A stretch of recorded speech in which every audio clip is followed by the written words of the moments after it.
हम लोगों ने कल क्या कर लिया था, रेडियाई, नहीं रेडियाई तो चल रही थी अभी।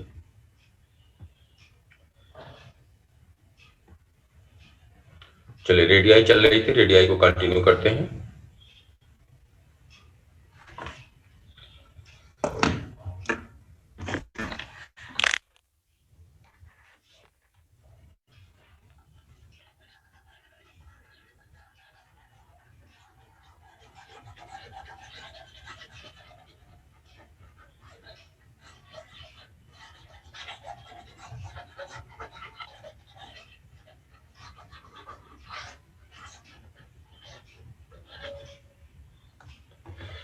चलिए रेडियाई हम लोगों ने पढ़ लिया था। अब अगर रेडियाई को देखें,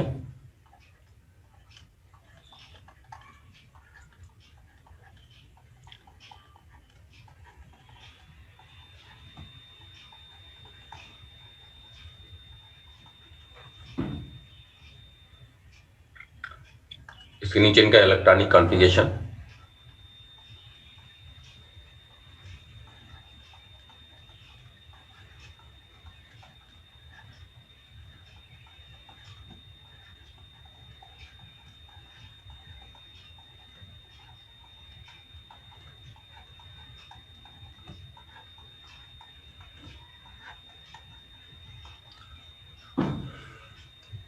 रेडियाई का आर्डर मिलता क्या है हम लोग को इनिशियली,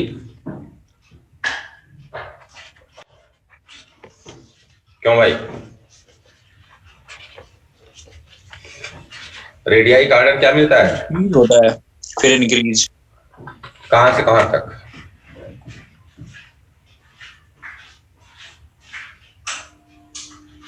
सर कोबाल्ट तक होता है इसके एंटीजन। कहां से कहां तक होता है? क्रोमियम तक डिक्रीज करता है। एक्चुअली जब हम लोग बोलते हैं कि रेडियाई पहले इस रेंज में डिक्रीज करती है, तो वो भी बहुत रेगुलर नहीं है, ये डेटा हम लोग देखेंगे। यहां रेडियाई डिक्रीज करती है, जनरल स्टेटमेंट है। फिर उसके बाद यहां से लेके यहां तक रेडियाई रिमेन सेम, कांस्टेंट होती है, और फिर लास्ट में रेडियाई इंक्रीज करती है। तो ये जनरल स्टेटमेंट है, बीच बीच में इसमें भी अभी ढेर सारे एक्सेप्शंस आपको मिलते जाएंगे। आप बताइए इनिशियली अगर रेडियाई डिक्रीज करती है तो इसका रीजन क्या देते हैं? सर इफेक्टिव न्यूक्लियर वाला होता होगा। हाँ, डिक्रीज क्यों करती है? क्योंकि जेड इफेक्टिव इंक्रीज करता है। Yes sir. ये कांस्टेंट क्यों हो जाती है?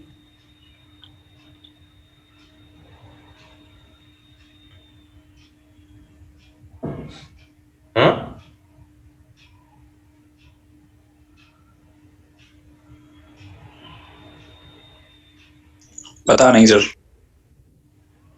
अरे भाई इतने लोगों को क्लास में कांस्टेंट क्यों हो जाती है?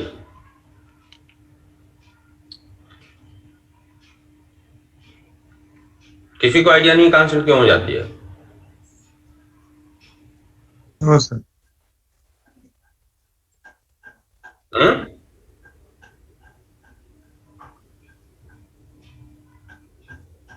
इतने लोगों को किसी को आइडिया नहीं है कांस्टेंट क्यों हो जाती है? नहीं बेटा जी, देखिए जैसे ही उसमें, बल्कि आप कह सकते हो कि एमएन एक एक्सेप्शन हो सकता है, अभी जब डेटा हम लोग देखेंगे तो वहां चेक कर लेंगे। जैसे ही डी में इलेक्ट्रॉन्स की पेयरिंग होती है, तो डी में पेयर हो रहे इलेक्ट्रॉन अंदर से डी सबसेल को फैलाते हैं, और एटॉमिक नंबर बढ़ ही रहा है, तो बढ़ रहा effective nuclear charge valence shell को अंदर की तरफ खींचता है। दोनों इंटरैक्शन एक दूसरे को काउंटर करते हैं। अंदर से डी में पेयर्ड हो रहे इलेक्ट्रॉन डी सबसेल को फुलाते हैं, और बढ़ रहा जेड इफेक्टिव बैलेंस सेल को अंदर की तरफ खींचता है। तो डी सबसेल फूलने के कारण रेडियाई बढ़ने की कोशिश करती है, और इफेक्टिव न्यूक्लियर चार्ज बढ़ने के कारण रेडियाई कम करने होने की कोशिश करती है, और ये दोनों इंटरैक्शन एक दूसरे को काउंटर करते हैं। तो यहां रीजन हम लोग क्या देते हैं कि increased Z effective balanced by intra-electronic repulsion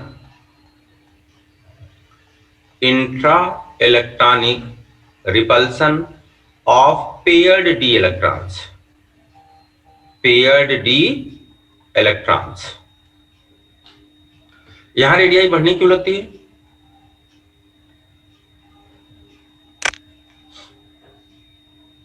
वो सेम रीजन हो गया। आप देखो पेयर्ड इलेक्ट्रॉन बढ़ने लगे भाई, रिपल्शन ज्यादा हो जाएगा। हाँ, यहाँ देखो पेयर्ड इलेक्ट्रॉन अभी यहाँ से जस्ट शुरुआत होने जा रही है। यहाँ पेयर्ड इलेक्ट्रॉन 1 है, यहाँ पेयर्ड इलेक्ट्रॉन 2 है। अब पेयर्ड इलेक्ट्रॉन कितने होंगे? 3, फिर कितने होंगे? देखो 5, फिर कितने होंगे? 5, एकाएक पेयर्ड हो जाते हैं। तो यहाँ हम लोग क्या बोलते हैं कि repulsion of paired electron, repulsion of paired electrons dominates over increased effective nuclear charge, increased Z effective। तो सबसे पहली बात, अगर जनरल स्टेटमेंट की बात करते हैं तो scandium, titanium, vanadium, chromium radii कम होती है।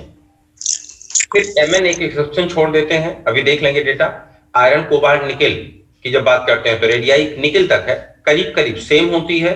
और लास्ट में जब कॉपर और जिंक की करते हैं बात तो रेडियाई बढ़ने लगती है।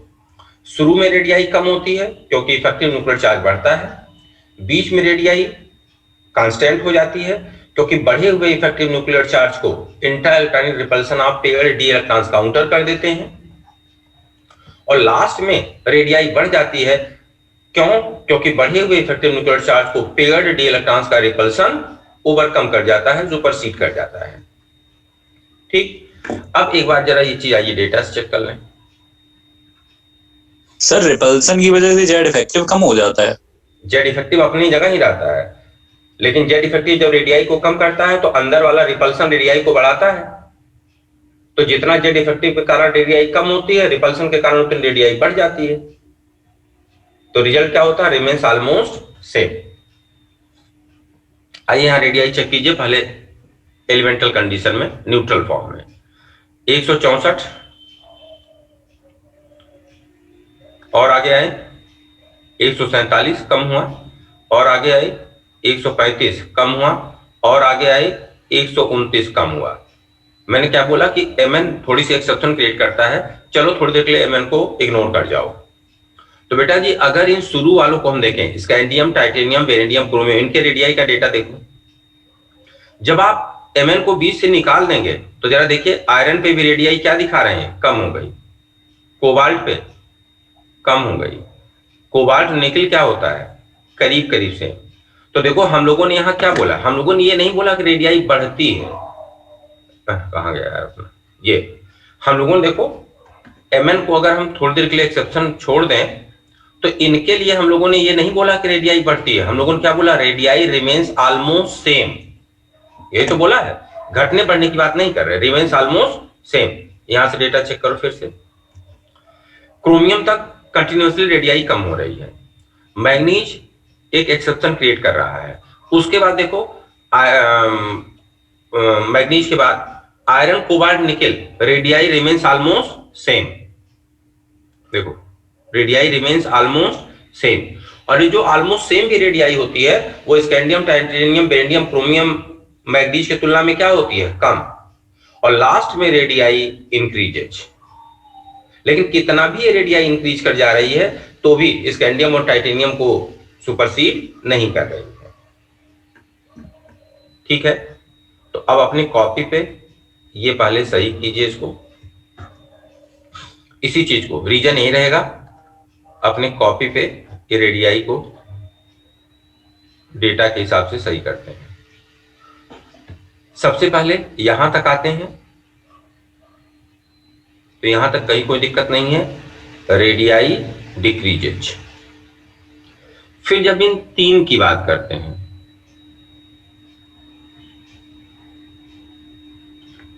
तो रेडियाई कैसी है?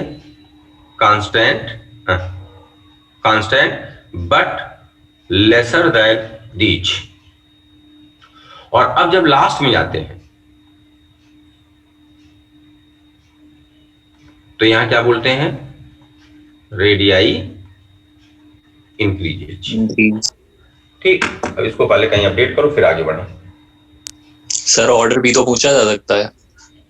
बेटा जब इतने एक्सेप्शंस होते हैं ना तो जनरल स्टेटमेंट तो पूछा जाता है लेकिन ऑर्डर नहीं पूछा था। जनरल स्टेटमेंट पूछा जाता है initially radii decreases, in the mid of series radii becomes almost same and at the end of series radii increases, ऐसे करके स्टेटमेंट आते हैं।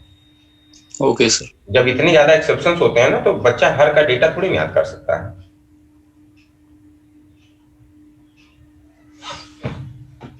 हो गया भाई? हो गया।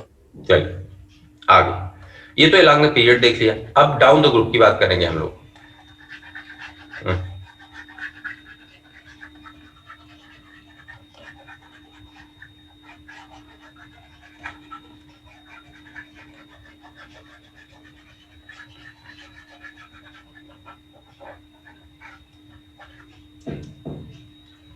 जब डाउन द ग्रुप की बात करेंगे, ये हमारा स्कैंडियम है, वाइट्रियम है, लैंथेनम है, एक्टिनियम है। ये आपका ग्रुप हो गया है third.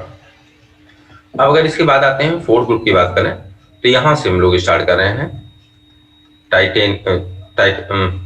Titanium, vanadium, chromium, manganese, iron, cobalt, nickel, copper, zinc.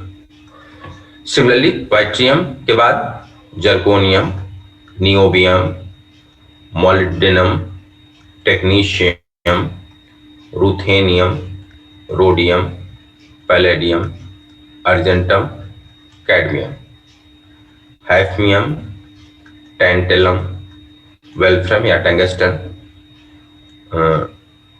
रेहेनियम, osmium, iridium, platinum, gold, mercury. जब ऊपर से नीचे की बात करते हैं तो अगर हम थर्ड ग्रुप की बात करें तो कहीं कोई दिक्कत नहीं है। As you go from top to bottom radii increases.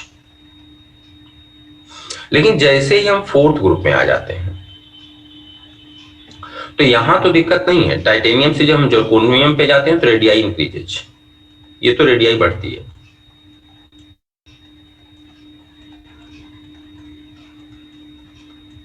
लेकिन जैसे ही हम लैंथेनम के आगे जाते हैं तो हम लोग जानते हैं यहां 14 एलिमेंट्स मिल जाते हैं लैंथेनाइट्स। और अभी कल ही स्क्रीनिंग की बात हम लोग कर रहे थे। इसके कारण होता क्या है कि ये आपका छठा पीरियड है, और अगर छठा पीरियड है तो न्यूक्लियस के बाद नंबर ऑफ सेल कितनी है? 6। और ये आपका पांचवा पीरियड है, न्यूक्लियस के बाद नंबर ऑफ सेल कितनी है? 5। तो अगर नंबर ऑफ सेल 6 है तो रेडियाई ज्यादा होनी चाहिए। लेकिन पुअर स्क्रीनिंग ऑफ 4 या 14 इलेक्ट्रॉन्स के कारण जेड इफेक्टिव इतना ज्यादा बढ़ जाता है कि जो नंबर ऑफ सेल 6 होती है उसको खींच के करीब करीब 5 के बराबर कर देता है। इसीलिए हम लोग बोलते हैं रेडियाई रिमेन्स ऑलमोस्ट सेम। ये रेडियाई ऑलमोस्ट सेम हो जाती है। और फिर जब लास्ट में जाते हैं तो यहां ये इफेक्ट नहीं मिलता, रेडियाई इंक्रीजेज। तो अगर डाउन द ग्रुप की बात करते हैं, रेडियाई का ऑर्डर हम लोग देखें तो थर्ड ग्रुप को छोड़ दीजिए और लास्ट वाले 12th ग्रुप को छोड़ दीजिए। 4th से लेके 11th तक की जब हम बात करते हैं डाउन द ग्रुप जाने पे तो रेडियाई पहले इंक्रीज करती है और उसके बाद रिमेन सेम। और यह जो रेडियाई इसकी सेम हो जाती है, इसी के लिए हम लोगों ने रीजन क्या दिया था? Lanthanide contraction. और अगर इनकी रेडियाई सेम हो जाएगी तो फिर इनका charge upon size ratio same हो जाएगा। और अगर इनका charge upon size ratio same हो जाएगा तो फिर इनकी केमिकल प्रॉपर्टी करीब करीब समान हो जाएगी। और अगर केमिकल प्रॉपर्टी करीब करीब समान हो जा रही है, इसी बिहाफ पे इसे हम लोग नाम क्या देते हैं? इन सारे पेयर्स को नाम क्या देते हैं? Chemical twins. Chemical twins.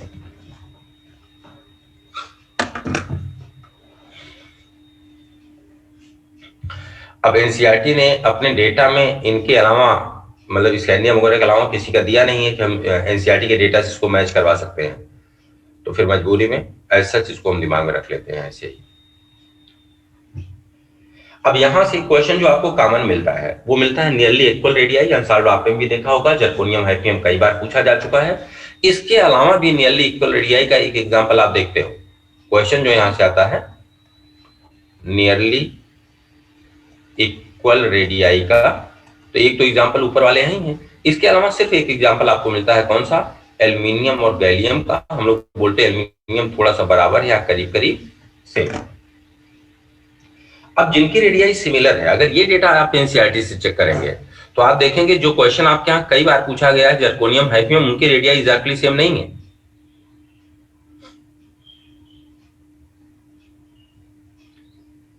नहीं, यहां तो इन्होंने दिया भी नहीं होगा ना, रेडियाई इन्होंने दी तो है लेकिन अपने ही उसी आयंस की कई दे रखी है। Yes sir. नहीं मैच कर पाएंगे, चल कोई बात नहीं। यार रेडियाई कहीं है एनसीईआरटी में भाई, मैंने देखा है। यस सर, हमने भी पढ़ा है कहीं है। हाँ मैंने यार एनसीईआरटी ने कहीं डेटा दिया है भाई, आगे तो कहीं होगा नहीं। ऊपर है, यहाँ पे ऊपर है 8.3 फिगर जो है इसी के ऊपर। 8.33 के ऊपर। हाँ सर, यहाँ और का ऊपर सर, और ऊपर सर, और ऊपर सर, यहाँ पे जो शुरुआत में अंडरलाइन किया आपने वहाँ पे। अच्छा हाँ, ये सर नीचे।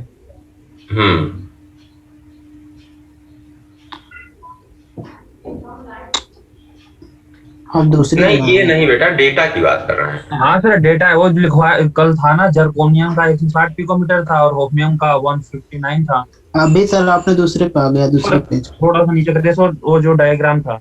हाँ बस सर, यहाँ ये रहा, वो रहा ये वाला डायग्राम। सर, जो हाँ मार्क सर। किया है वो रेड से। हाँ हाँ हाँ, अच्छा अच्छा।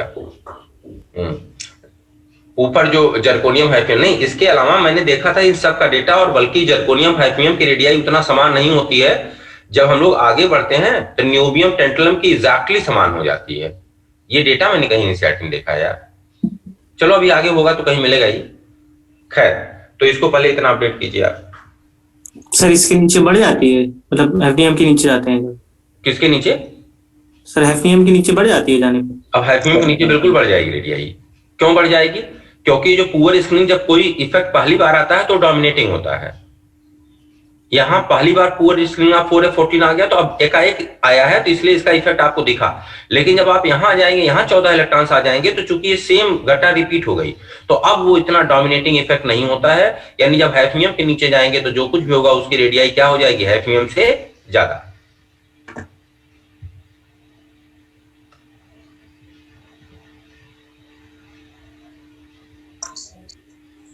हो गया भाई?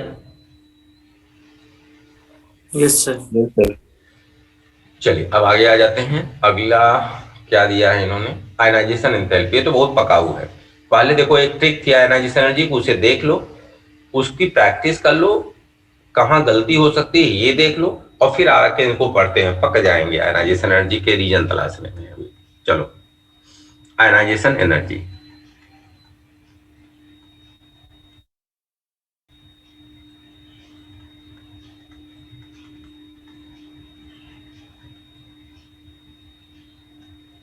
बहुत पकाऊ डेटा है आयनाइजेशन एनर्जी का।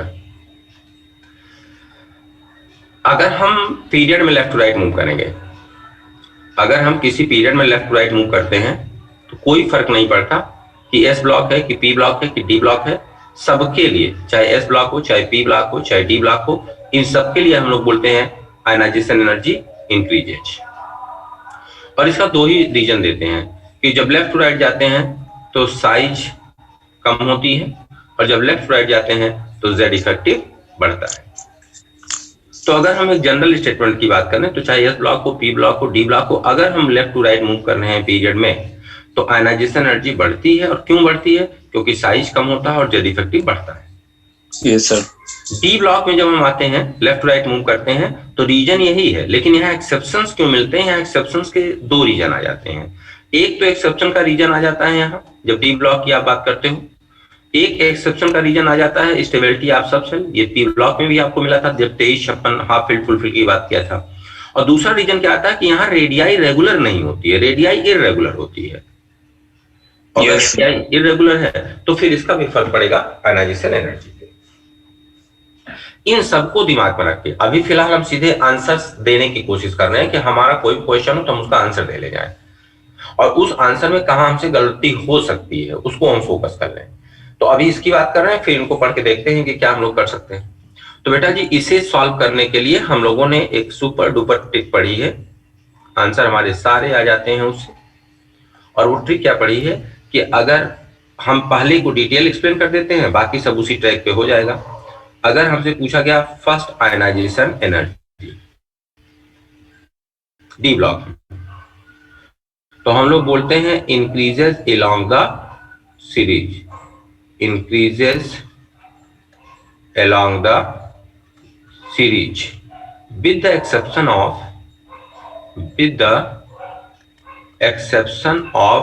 Viconi, with the exception of Viconi, ionization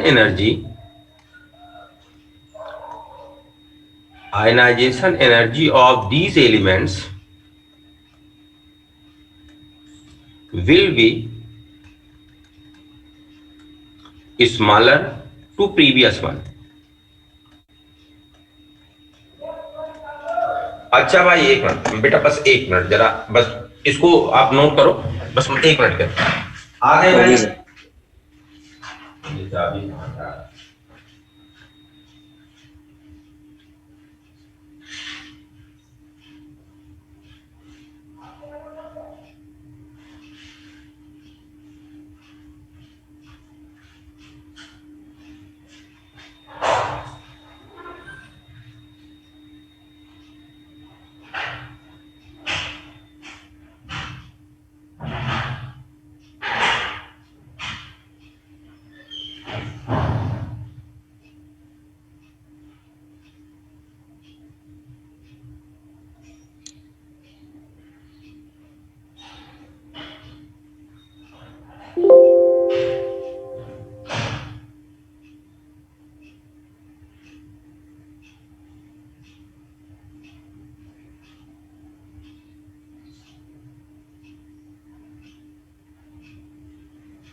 आप में से बहुत से बच्चे इस ट्रिक को जानते भी होंगे, बस जो बच्चे नए होंगे मान लो उनको आइडिया नहीं होगा। नहीं तो ये ट्रिक तो कम से कम 3 साल तो हो ही गया, जब 3 या 4 साल हो गए जब पहली बार बनी थी। तो इससे फिलहाल अभी तक तो सारे क्वेश्चन अपने हो भी गए, कोई फंसा नहीं, फंसेगा तो देखेंगे। आइए देखते हैं, इसको मैं इस्तेमाल करने चल रहा हूं। देखिए, साइंस टीचर वेरी क्रूएल मांगे फीस कोई नहीं कुछ जाए। अब इसको जरा एक बार डिटेल पढ़ लीजिए, क्या लिखा है, increases along the series, increases along the series with the exception of विकोनी। और इसके बारे में, विकोनी के बारे में आगे क्या इन्होंने बोला है कि ionisation energy of these elements will be smaller to previous one, इनकी आयनाइजेशन एनर्जी अपने पहले वाले से कम। तो एक काम करो, पहले विकोनी को हाईलाइट कर दो, जो स्टेटमेंट में लिखा पहले उस सब काम कर लो। अब इनकी आयनाइजेशन एनर्जी अपने पहले वाले से कम, ये ऑर्डर मिल गया।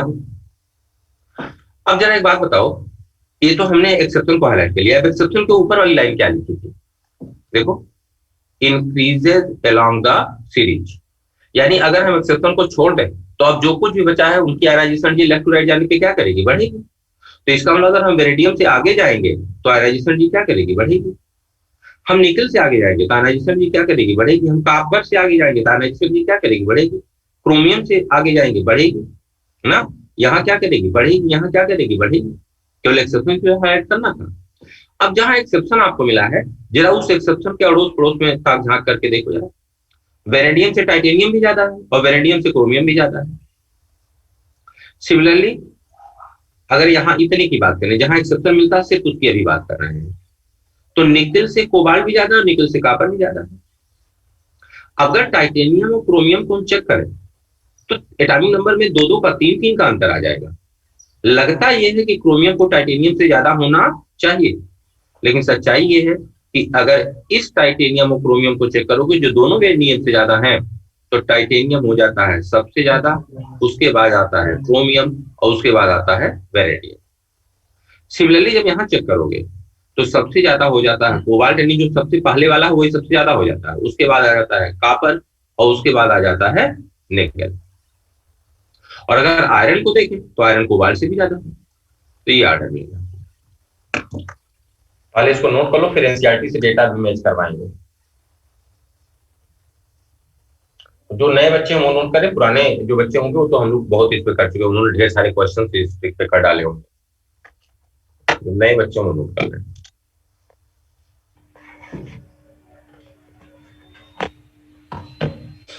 हो गया भाई?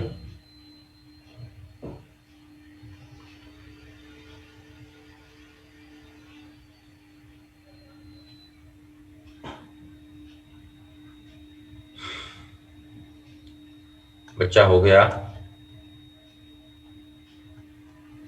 Yes sir. डेटा लिख रहे हैं। स्कैंडियम के फर्स्ट आयनाइजिंग एनर्जी की वैल्यू इन्होंने दिया है 6। ये डेटा उठा नहीं आपको लिखना है, तो सिर्फ दिखाने के लिए आपको 631। उसके बाद टाइटेनियम की फर्स्ट आयनाइजिंग एनर्जी का वैल्यू इन्होंने दिया है 656। फिर वेनेडियम को दिया है 650। फिर क्रोमियम को दिया है 653। मैग्नीज को दिया है 717। फिर आयरन को दिया है 762। कोबाल्ट को दिया है 758। निकल को दिया है 736 736। कॉपर को दिया है 745 और जिंक को दिया है 906। और जरा अपना डेटा मैच करवाएं और फिर देखें कहां हमको ध्यान देना पड़ेगा, कहां ये नहीं हो सकता है। पहले जरा इस वेनेडियम, क्रोमियम, टाइटेनियम को चेक करो। सबसे ज्यादा हम लोगों ने ट्रिक से क्या निकाला है? टाइटेनियम है 56, देख लो। उसके बाद आता है क्रोमियम, हाँ क्रोमियम 53, देखो। और उसके बाद आता है वेनेडियम। तो एनसीईआरटी के डेटा से ये पहला वाला सेट मैच कर गया। Yes sir. चलिए आइए अगले चेक करिए। हमारा आयरन सबसे ज्यादा आ गया है, अपने ट्रिक के अकॉर्डिंग आयरन सबसे ज्यादा आ गया, उसका डेटा देखो 662। उसके बाद कोबाल्ट आया है 658। उसके बाद कॉपर आया है, कहां गया, सॉरी यार 700, हाँ कॉपर आया 745, देखो। और उसके बाद निकेल आया है 736, ये भी मैच कर गया एग्जैक्टली।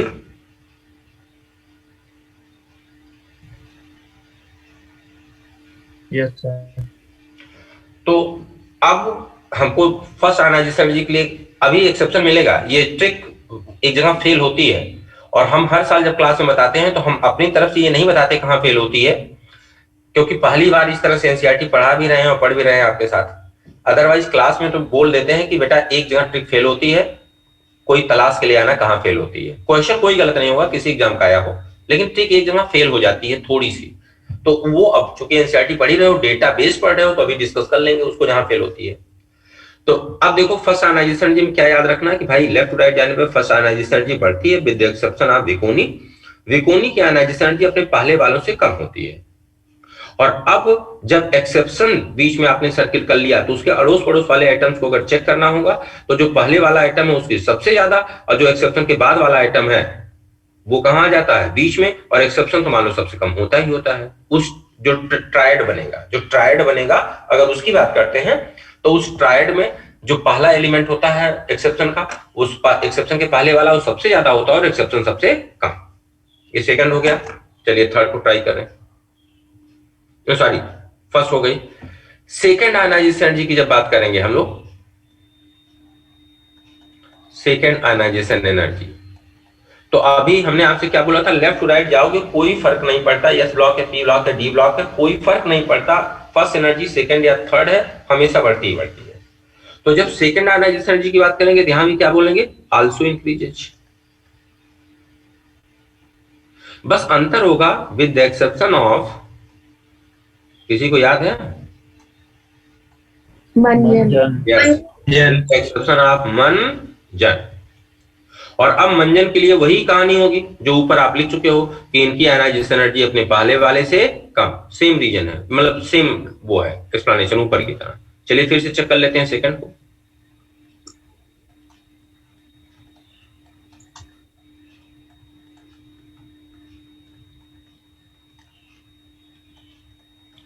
पहले मंजन को हाईलाइट कर दीजिए और अब मंजन हाईलाइट करने के बाद देखें तो इसकी मंजन की मन की एनर्जी अपने पहले वाले से कम और जन की भी अपने पहले वाले से कम। लेकिन अब जब आगे बढ़ेंगे तो लेफ्ट टू राइट जाने पे चूंकि एनर्जी एनर्जी बढ़ती है इसलिए आयरन की इससे ज्यादा हो जाएगा। ये आपको एक ट्रायड मिल गया। ऊपर जैसा करते आ रहे हैं, इस ट्रायड में अगर हमसे पूछा गया सबसे ज्यादा कौन होगा, क्रोमियम, उसके बाद कौन आएगा, आयरन, और सबसे कम कौन हो जाएगा, मैग्नीज। सिमिलरली यहां ट्रायड बना ही नहीं तो कोई पंगा ही नहीं है, कॉपर हो जाएगा ज्यादा और जिंक हो जाएगा कम। आओ इसका डेटा नोट करके देख लेते हैं। Second ionisation energy Mn, second ionisation energy Mn की है 1509, आयरन की है 1561 और क्रोमियम की है 1592। ठीक, कॉपर जिंक को आओ चेक कर लो। कॉपर की होती है 1958 और जिंक की होती है 1734। ये देखो आपके पास एनसीईआरटी खुली होगी, जरा इसमें बताओ। अच्छा, इसके अलावा जितने हैं सब में क्या होगा, लेफ्ट राइट जाने पे आयनाइजेशन जी इंक्रीजेज, बाकी सब में हम लोगों ने क्या बोला है, इंक्रीजेज। जरा एक बार एनसीईआरटी का डेटा चेक करके देखो कहां गड़बड़ी मिल रही है।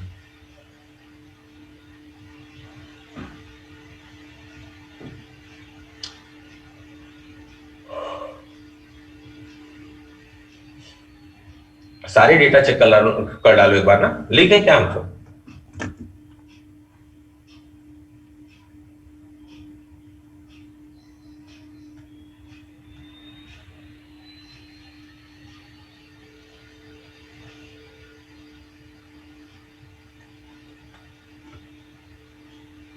बोलो भाई कहां गड़बड़ मिला। सर थर्ड वाली चेक करनी है। Iron and chromium second check करो, सर सेकंड में तो यही है सर जो आपने लिखा है। सारे का चेक करो, क्या ये ऑर्डर मिल गया पूरा। Yes sir. नो सर, कहां सर गड़बड़? आयरन एंड क्रोमियम से है। हाँ बेटा, क्रोमियम की ज्यादा होनी चाहिए आयरन से। क्रोमियम की तो लिखा तो है ज्यादा, देखो ज्यादा लिखा तो है बच्चा। सर यही दो दिए हैं सर। यस सर, यही है, ठीक है।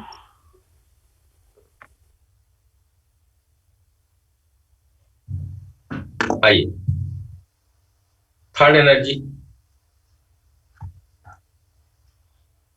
थर्ड आयनाइजेशन एनर्जी की जब बात करोगे तो उसके लिए हम लोग क्या बोलते हैं, increases, with the exception of फे, केवल एक ही एक्सेप्शन।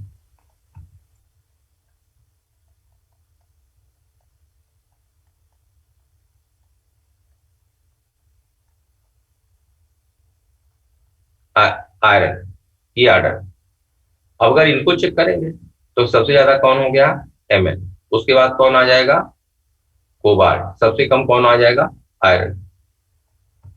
एनसीईआरटी से अगर इनके डेटा को हम चेक कर लें थर्ड आयनाइजेशन एनर्जी के, तो आयरन कोबाल्ट Mn है 3260, आयरन है 2962 और कोबाल्ट है 3243।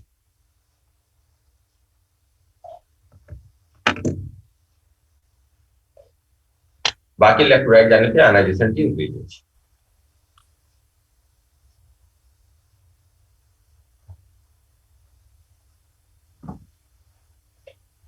सर क्रोमियम की ज्यादा दी है सर आयरन से। क्रोम, अच्छा थर्ड में ना, yes sir. 2990। Yes sir.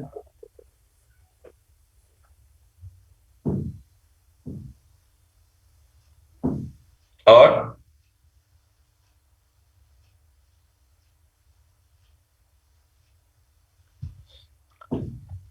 Check करो भाई, तीनों एनर्जी में एक्सेप्शन ट्रिक कहां कहां फेल कर रही है, ये चेक करो। फिर डाउन द ग्रुप पढ़ लेते हैं, उसके बाद एनसीईआरटी की लाइनें पढ़ के देखते हैं कि क्या कहा है, रीजनिंग क्या दिया है एनसीईआरटी ने, और जो रीजनिंग एक जगह लगेगी वो अगली जगह फेल हो जाएगी।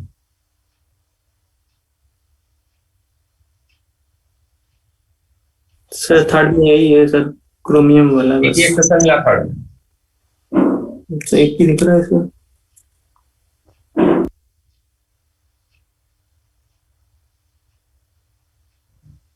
हाँ सर, बस एक ही है।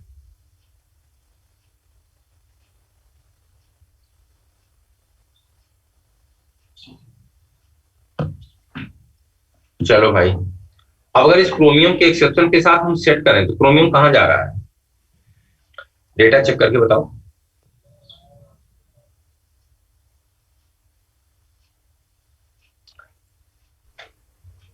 भाई थर्ड का अगर ऑर्डर लिखेंगे, स्कैंडियम से ज्यादा, टाइटेनियम से ज्यादा, वेनेडियम से ज्यादा, आयरन से ज्यादा, कोबाल्ट से ज्यादा, एमएन से ज्यादा, निकिल से ज्यादा, कापर से ज्यादा, जिंक, क्रोमियम किसके पास गया? सर आयरन के बाद जाएगा। 2990 है, तो इसका मतलब आयरन कोबाल्ट के बीच में आएगा। Yes sir. उसका 2962 है, 62 के बाद आएगा। आयरन और कोबाल्ट के बीच में आ रहा ना, यस सर, कोबाल्ट के बाद में। Yes, sir. यहाँ। Yes sir. तो चलो भाई, ट्रिक तो मान लो दिमाग में रखना ही रखना है, लेकिन अभी नहीं, अभी इस पे, अभी तो कल हम लोग की क्लास होगी ना। ऐसा करते हैं, अभी आपको इसके अलावा भी एक सेक्शन दिखेगा, फर्स्ट सेकंड थर्ड, एक बार इत्मीनान से रिवाइज करना जब ट्रिक हो तो एनसीईआरटी सामने खोल करके सबसे पहला काम क्या करना, पीएचडी हम लोग को नहीं करना है, वो करना सबसे पहला काम आपको करना होगा, जो नए बच्चे, जो पुराने बच्चे हैं वो तो सब कर चुके हैं, जो नए बच्चे हैं क्लास में उनको सबसे पहला काम करना होगा बेटा, आज क्लास ओवर होने के बाद आपको डी ब्लॉक के आयनाइजेशन जी का क्वेश्चन कहीं भी मिले, किसी एग्जाम का हो, आपको आयनाइजेशन जी के सारे क्वेश्चंस करने ही इस ट्रिक को अप्लाई करने के बाद। जब ऐसा लगे कि नहीं कोई क्वेश्चन फंस रहा है तो फिर एक बार डेटा चेक करना, और फिर कल मुझे इसे, मैं हर साल बोलता हूँ, अब भी बोल रहा हूँ, कल आप मुझे इस पे कमेंट देना कि ट्रिक कहाँ कहाँ फेल हुई है, किस क्वेश्चन पे फेल हुई। सर हाँ बेटा। सर जैसे फर्स्ट आयनाइजेशन एनर्जी बोलता है तो उसका इलेक्ट्रॉनिक कॉन्फ़िगरेशन निकाल रहे हैं, और वैसे जो कॉन्सेप्ट होता है अगर वो लगा के देखें, लगा के, अभी चिंता न करो, ये दिल की हसरत अभी हम लोग पूरा करेंगे, और आप देखें कि हसरत बड़े मतलब बड़े गंदे तरीके से बिखर जाएगी हम लोग की, अभी दिखाएंगे, ठीक है सर। अभी चेक करेंगे बेटा, अभी देखना है जो जो आप बोल रहे हो ना, इसे करने में बेटा पसीने निकल जाएंगे, एक का आंसर मिलेगा दूसरा पे एप्लीकेबल ही नहीं होगा, जितने कॉन्सेप्ट, जितने चीजें अब तक पढ़ रखी है आयनाइजेशन के बारे में, अभी उसको लगा के देख लेंगे। और एक अच्छी बात है कि इस क्लास में मान लो 2-4 कोचिंगों के बच्चे होंगे ही, तो आपके टीचर ने बताया भी होगा इसके पहले, तो हम लोग अभी डिस्कस करके किसी निष्कर्ष पर पहुंचते हैं कि कितना वो कॉन्सेप्ट यहाँ लग सकता है, ट्रिक की आखिर जरूरत क्यों पड़ी। चले भाई, ये तीनों एनर्जी हो गई आपकी। अरे कुछ हाँ नहीं बोलोगे भैया। Yes sir. Yes, sir. अब डाउन द ग्रुप पढ़ लेते हैं, फिर एनसीईआरटी पढ़ते हैं। एनर्जी डाउन द ग्रुप एक बार चेक कर लेते हैं, फिर आइए एनसीईआरटी पढ़ते हैं।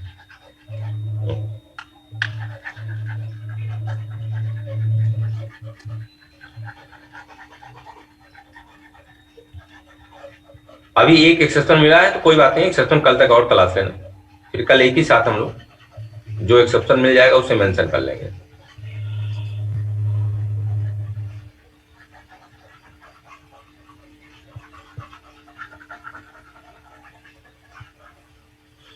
चलिए, आयनाइजेशन जी डाउन द ग्रुप।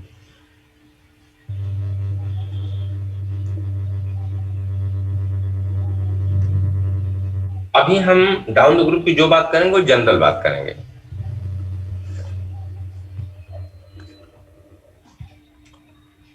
स्कैंडियम है, वाइट्रियम है, लैंथेनम है, actinium, zirconium, niobium, molybdenum, technetium, ruthenium, rhodium, palladium, AG, फिर हैफनियम। सर आईटी तो क्वेश्चन नहीं है ज्यादा सर। हाँ बेटा, सर ज्यादा क्वेश्चन ही नहीं दिख रहे हैं, एक ही दो दिख रहे हैं सर। नहीं होगा तुम्हारे पास, हम भेज देंगे। सर भेज दीजिएगा सर आप। भेज देंगे। चलिए, ये आपका ग्रुप 3 है, ये आपका ग्रुप 4 है, और अरे यार, अच्छा चलो कोई बात नहीं, ठीक है। ये ग्रुप आपका 12। जब यहां आते हो तो कोई दिक्कत नहीं है, as you go top to bottom ionisation energy decreases, यहाँ कोई लफड़ा नहीं है। स्कैंडियम से कम, वाइट्रियम से कम, लैंथेनम से कम एक्टीनियम। दिक्कत होती है जब यहाँ 14 एलिमेंट्स आ गए आपके, जिन्हें आप बोल रहे हो लैंथेनाइट्स। तो जैसे कि यहां आपने देखा, होना तो यही चाहिए कि भाई जब ऊपर से आप नीचे जा रहे हो तो आयनाइजेशन एनर्जी कम हो जाए।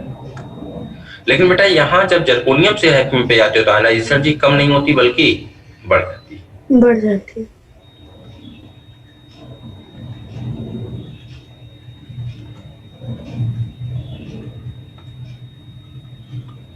Due to unusual increase in Z effective due to poor screening of 4f14 electrons। तो पीरियड वाइज अगर हम लोग बात करें तो ये 5वां पीरियड है, ये 6ठा पीरियड है। सीरीज वाइज अगर हम लोग बात करें तो ये आपकी 4D सीरीज है और ये 5D सीरीज है। हम लोग थर्ड ग्रुप में तो एक्सेप्शन नहीं मिलता, लेकिन क्यों, थर्ड ग्रुप में ही आपका लैंथेनाइट आता भी है। इसके बाद जब फोर्थ ग्रुप में जाते हैं तो पुअर स्क्रीनिंग ऑफ 4f14 के कारण होना तो चाहिए था 5D की आयनाइजेशन एनर्जी कम, लेकिन 5D की आयनाइजेशन एनर्जी 4D से क्या हो जाती है ज्यादा। और यह ट्रेंड यहां तक नहीं, ग्रुप 14 तक चला जाता है, कार्बन तक चला जाता है। ग्रुप 13 पे भी यही आर्डर मिलता है, यानी बोरान फैमिली में भी 5वें और 6ठे पीरियड में।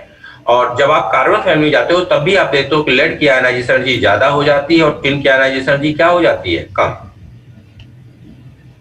तो सेम ट्रेंड आपको मिलता है ग्रुप 4 से लेके ग्रुप 14 तक, जब इसकी बात करते हो 5वें और 6ठे पीरियड की। अब अगर इसमें तो कहीं कहीं कोई पंगा नहीं है, तो ये वाला एक्सेप्शन तो सब सही है। इसके बाद बस थोड़ी सी दिक्कत आती है कि जब हम इसको 3D से मैच करवाने लगते हैं, यानी जो चौथे पीरियड में आपको मिलता है, फोर्थ पीरियड में या 3D से मैच करवाते हैं, तो हमेशा तो नहीं लेकिन एक ट्रेंड मिलता है इनमें। क्या, जैसे यहाँ टाइटेनियम है तो जब ऊपर से नीचे तरफ आओगे तो आयनाइजेशन एनर्जी क्या हो रही है, कम, जैसा कि हर जगह हो रहा है।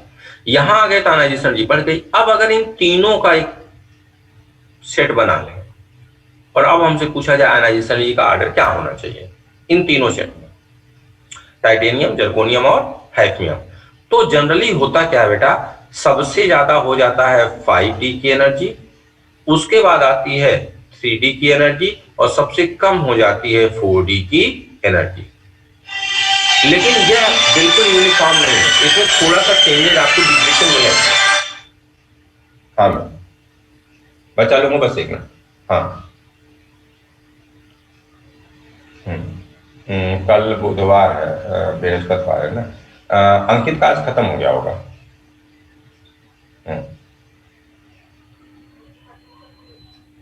हाँ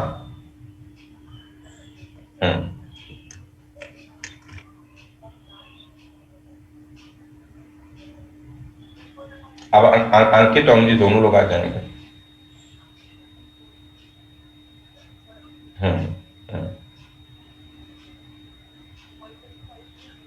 M5 मेमोरी सर, परवेज नहीं मैंने तो समाप्त कर लिया है। अच्छा कल कौन सा दिन है, बृहस्पतिवार, शुक्र शनि को रहते नहीं। अगर कल मैं उसमें ले लेता हूँ एक क्लास अंतिम वाली तो मेरा हाइड्रोजन फैमिली समाप्त एक लगा दो, लास्ट वाली में लगा देना। हाँ लगा दे यार, 1-1.5 घंटे रहेंगे, फिर इसमें होगा ना हाइड्रोजन समाप्त कर लेंगे। पार्ट विजय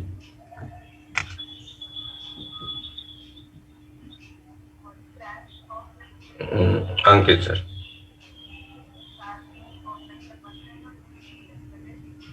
वो तो शेड्यूल है सर भी नहीं, तो अगर उनका बंद होगा तो हमें लग रहा है इनका भी बंद ही होगा, फिर ऑनलाइन वालों का भी बंद ही होगा। चलो ऐसा भी ऑनलाइन भी बंद ही कर दो। हाँ FLT है, हाँ ठीक है। M2 में अंकित रिवीजन ऑनलाइन ऑफलाइन में कर भेज। ओके आप लोग का FLT के दिन बेटा क्लास ऑफ होती है? No sir. No sir. No sir नहीं होती। SRB ऑफलाइन वालों की तो कोई क्लास नहीं है कल। शेड्यूल आपका हम लोग को हमारे ऑफलाइन वालों की ऑफ होती है, हम लोग का नहीं होता। अरे यार तो फिर कहाँ आप करवाएं क्लास चुपचाप? अच्छा चलो अभी देख लेंगे। सर एक क्लास से 2 क्लास लग जाती है। ना क्यों आप करवाएं यार, फिर हम लोग का टॉपिक जो चल रहा है वो अच्छे से समाप्त हो जाए, बेवजह क्यों? हफ्ते में 3-3 4-4 तो टेस्ट होते रहते हैं, तो कब तक ऑफ करेंगे? हाँ सही कह रहे हो। हाँ चलो अभी बात आपका भी शेड्यूल बन गया है, पता नहीं अभी तक शायद आपको मिला नहीं। हम लोगों ने ठीक है सर, पूरा दिन चला जाता है, नहीं तो सर क्लास में क्लास टेस्ट शेड्यूल आपका बन चुका है।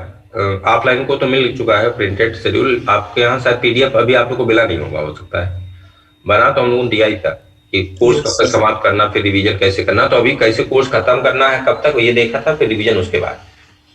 तो कब तक हो गया आपका ओवरऑल कोर्स समाप्त हो रहा है 10 या 12 अप्रैल को।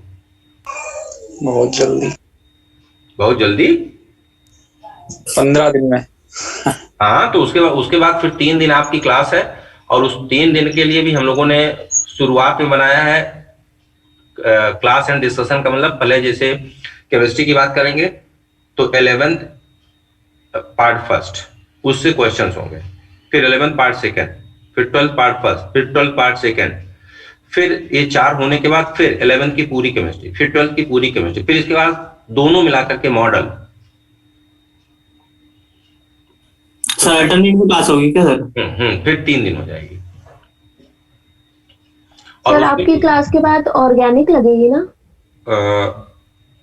हाँ फिजिकल लगवा दीजिएगा सर, वो टेस्ट तो मैंने फिजिकल कंप्लीट करा दीजिए, एक ही 2 चैप्टर बचे हैं। फिजिकल के हमको लग रहा है चैप्टर्स कौन से बचे होंगे यार? थर्मो बचा है सर अभी। बच्चे हैं अभी thermo sir state of matter और एटॉमिक स्ट्रक्चर केमिस्ट्री। नहीं पढ़ने के लिए एक चैप्टर तो फिर बचा है। मान लो अगर थर्मो नहीं हुआ तो स्टेट ऑफ मैटर और एटॉमिक स्ट्रक्चर में क्या पढ़ना है यार? नहीं मतलब क्लास तो होगी, लेकिन वो पढ़ने वाले कौन चैप्टर है यार? एटॉमिक में सर कोई टेंशन नहीं, मॉडर्न फिजिक्स पढ़ चुके हैं तो उससे कोई मतलब क्या है। वो तो तुमको एटॉमिक भाई तुमको मैच कर जाएगा तुम्हारे मॉडर्न फिजिक्स से। Yes sir. States of matter तुम फिजिक्स में पढ़ते नहीं हो क्या? सर 1-2 क्लास पर लगवा दीजिएगा एटॉमिक की। क्लास सरफेस केमिस्ट्री है, इन सब कोर्स।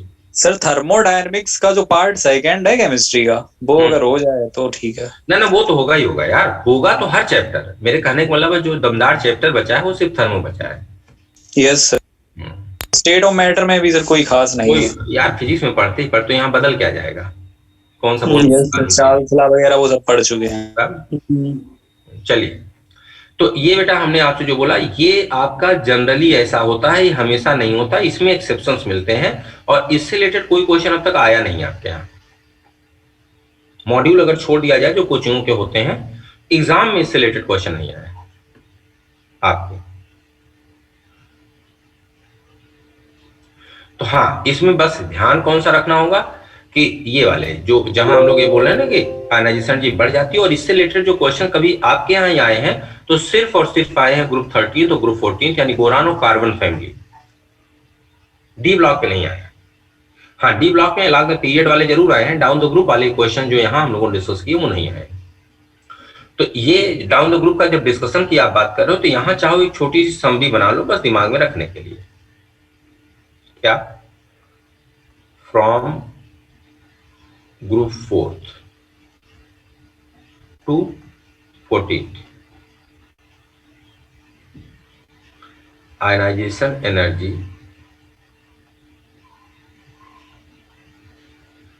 जो आपके 6 पीरियड के एलिमेंट होंगे, 6 पीरियड के, इनकी ज्यादा हो जाएगी 5th पीरियड से। सर ऑर्गेनिक कौन बढ़ाएगा?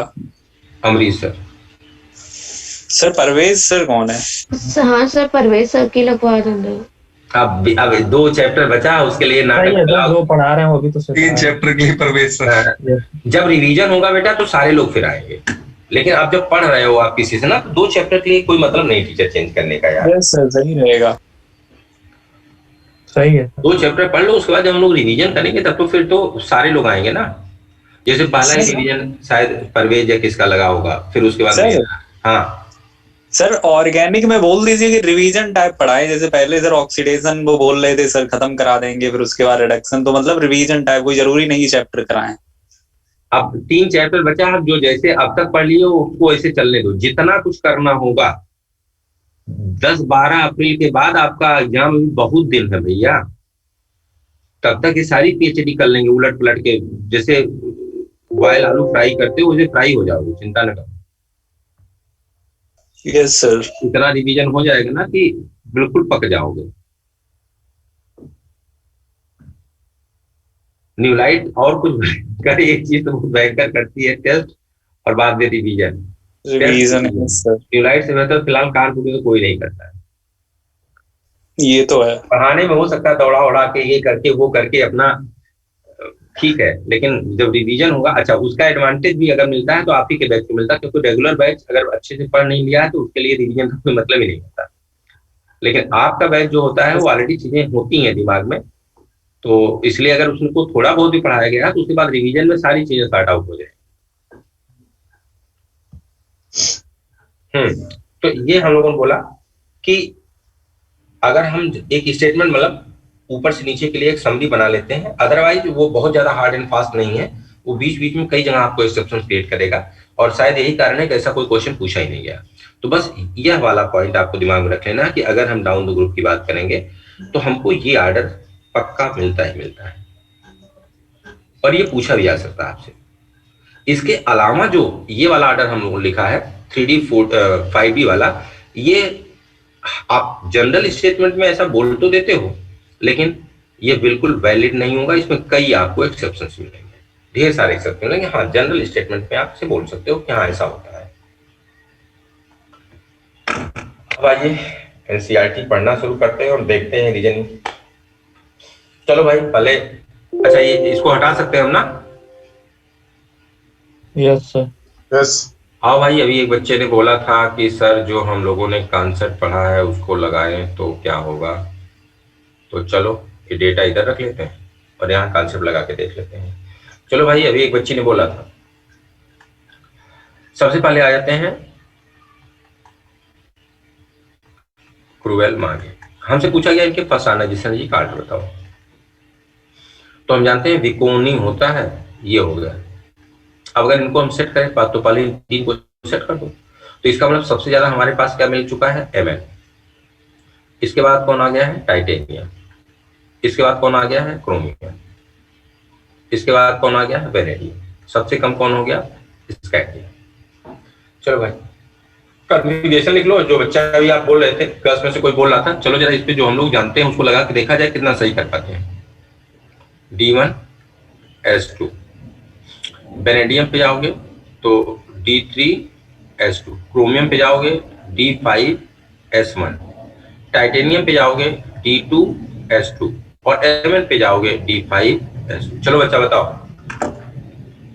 क्या बता रहे थे कि सर जो हम लोगों ने वो मतलब पढ़ा है लेफ्ट टू राइट जाने पर stability of full field, half field और इफेक्टिव न्यूक्लियर चार्ज और साइज, लगाओ जरा, जस्टिफाई करो इस आर्डर को।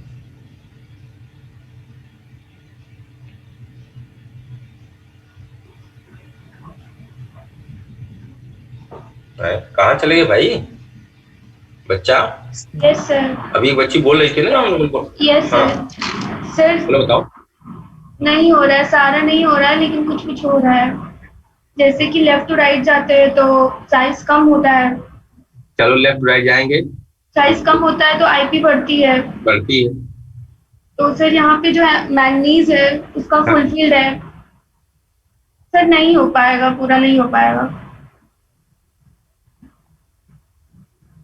ये था। हाँ, तो जैसे मैंगनीज है वो फुलफिल्ड है, उसका एस भी सॉरी मतलब हाफ फिल्ड लेफ्ट है। राइट जाओगे, साइज कम होगी तो आयनाइजेशन एनर्जी बढ़ना चाहिए। फिर एक्सेप्शन की बात, हाँ, इफेक्टिव न्यूक्लियर चार्ज बढ़ता है, तो इसलिए जनरल स्टेटमेंट में जैसे कि आयनाइजेशन एनर्जी बढ़नी चाहिए तो बढ़ा दी। हाँ, तो मैंगनीज में जो है एस फुल फिल्ड है और जो डी है वो हाफ फिल्ड है, तो उसका सबसे ज्यादा हो गया। हाँ ठीक है।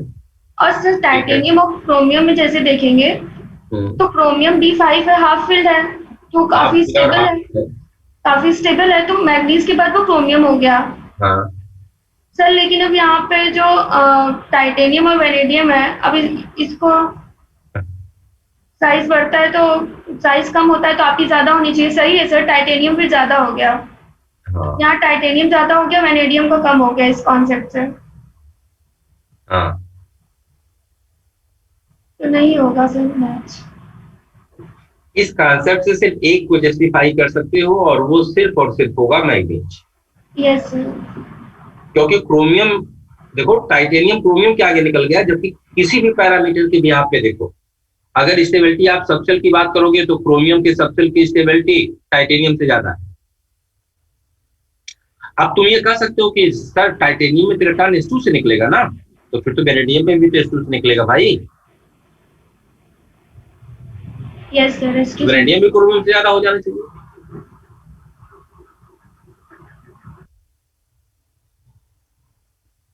तो इसीलिए मैंने बोला था बेटा, जो हम लोग पढ़ के वहां आते हैं वो चीजें एक कहीं लगेगी कहीं नहीं लगेगी, कहीं कुछ पता नहीं चलेगा कि यार आखिर हो क्या रहा है, क्यों हो रहा है। टाइटेनियम का इफेक्टिव न्यूक्लियर चार्ज क्रोमियम से कम, टाइटेनियम की साइज क्रोमियम से ज्यादा,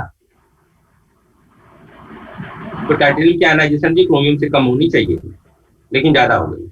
और अगर मान लो हम स्टेबिलिटी ऑफ सबसेल की बात भी करें तो स्टेबिलिटी ऑफ सबसेल सिर्फ एक आगे वाले एलिमेंट पे डोमिनेट करता है, ओवरऑल डोमिनेट नहीं करता, dominate only on next element. तो इसीलिए कहा था ये एप्लीकेबल नहीं है। और एनसीईआरटी पढ़ते हैं, देखते हैं एनसीईआरटी ने क्या बोल रखा है। चलो भाई एनसीईआरटी उठा लेते हैं।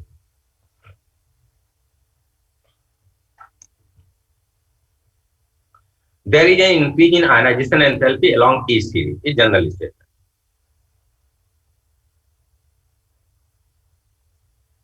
Of the transition element from left to right due to an increase in nuclear charge. ये हम लोग बात करते आ रहे हैं।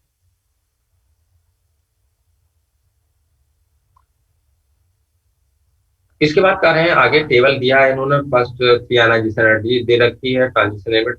अच्छा नीचे यहां से these values shows that the successive enthalpy of these elements do not increase as steeply as in the case of non-transition element. वो तो हम लोग देख के आए हैं।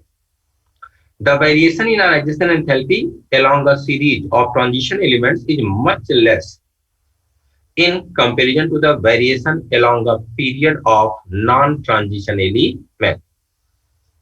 ये जो डी ब्लॉक के आयनाइजेशन एनर्जी में वेरिएशन है पीरियड में मूव करने पर, वो बहुत ही कम होता है इन कंपेरिजन टू एस और पी ब्लॉक के elements. The first ionisation enthalpy in general increases, the first ionisation enthalpy in general increases, but the magnitude of the increase in the second and third ionization enthalpy for the successive elements is much higher along a series. पहला एक general statement क्या इन्होंने दे दिया कि the first ionisation enthalpy in general increases.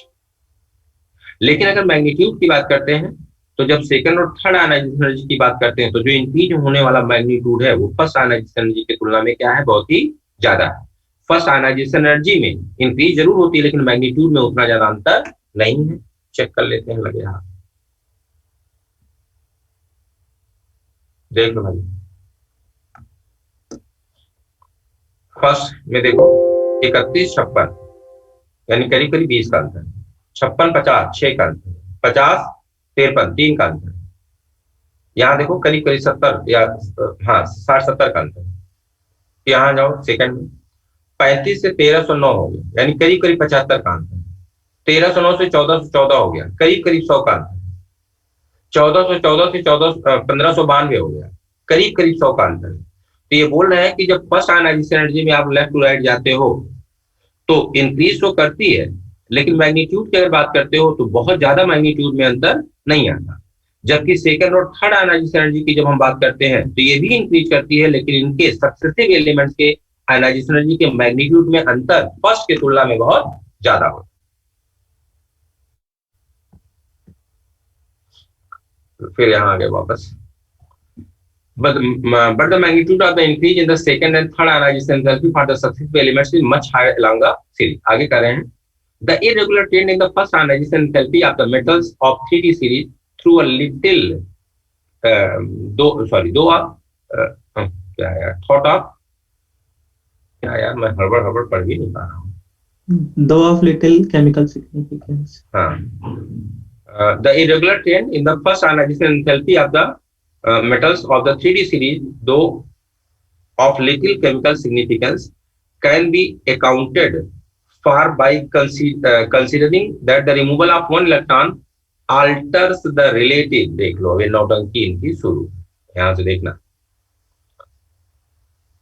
the removal of one electron, अगर एक electron आप निकाल रहे होते हो, alters the relative energy of 4s and 3d orbitals।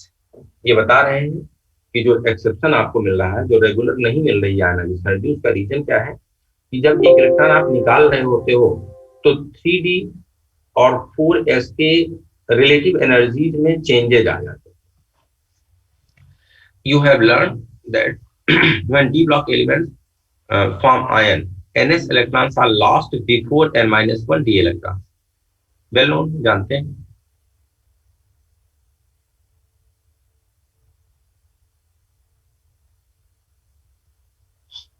आगे कह रहे हैं, as we move along the period in 3D series, we see that the nuclear charge increases from scandium to zinc। बिल्कुल सही बात है। But electrons are added to the orbitals of inner subshell, मतलब 3D में जाता है, बिल्कुल ये भी सही बात है। These 3D electrons shield the 4s electron from the increasing nuclear charge। और इसमें कोई नई बात नहीं बता रहे हैं, क्योंकि हम बोलते हैं कि प्रायः जो डोमिनेटिंग स्पिनिंग होती है वो अंदर वाले इलेक्ट्रॉन्स करते हैं, वैलेंस शेल के इलेक्ट्रॉन्स। तो यही बोल रहे हैं कि these 3D electrons shield the 4s electron from the increasing nuclear charge। बिल्कुल सही है। Somewhat more effectively then the outer shell electrons can shield one another। तो ये कोई नई बात नहीं कर रहे हैं, जनरल ही है कि अंदर वाले इलेक्ट्रॉन जितना अच्छी स्क्रीनिंग करते हैं, उसी सेल में या उसी सब सेल में पाए जा रहे इलेक्ट्रॉन्स एक दूसरे के साथ उतनी अच्छी स्क्रीनिंग नहीं करते। सही बात। Therefore the atomic radii decreases less rapidly। हाँ ठीक है। Thus ionization energy increases only slightly along the 3D series। The डॉगली का भैया, डॉगली, अच्छा, are more highly charged ions have dn configuration with, अरे यार इतना पढ़ने के बाद रिजल्ट क्या निकला, विद नो 4s इलेक्ट्रॉन्स। अच्छा, a general trend of increasing value of second ionization enthalpy is expected। अरे कहीं s p d कुछ दिए हो यार, वहां पढ़ो ये सब। चलो नीचे को दिख रहा है, the trend of steadily increases in second and third ionization enthalpy breaks for the formation of m+2 and Fe+3 respectively। In both the cases ions have d5 configuration। अच्छा भाई, यहाँ और यहाँ की अगर बात करें तो कॉन्फ़िगरेशन क्या मिला, d5।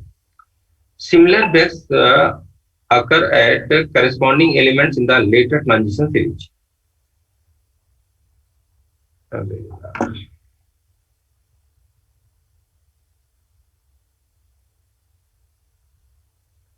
कहीं कुछ दिया है इन्होंने जहां हम लोग कुछ सेंस निकाल सकें। इस पेज में आओ, जहां जहां कुछ आयन वैन दिख रहा है वहीं पढ़ते हैं।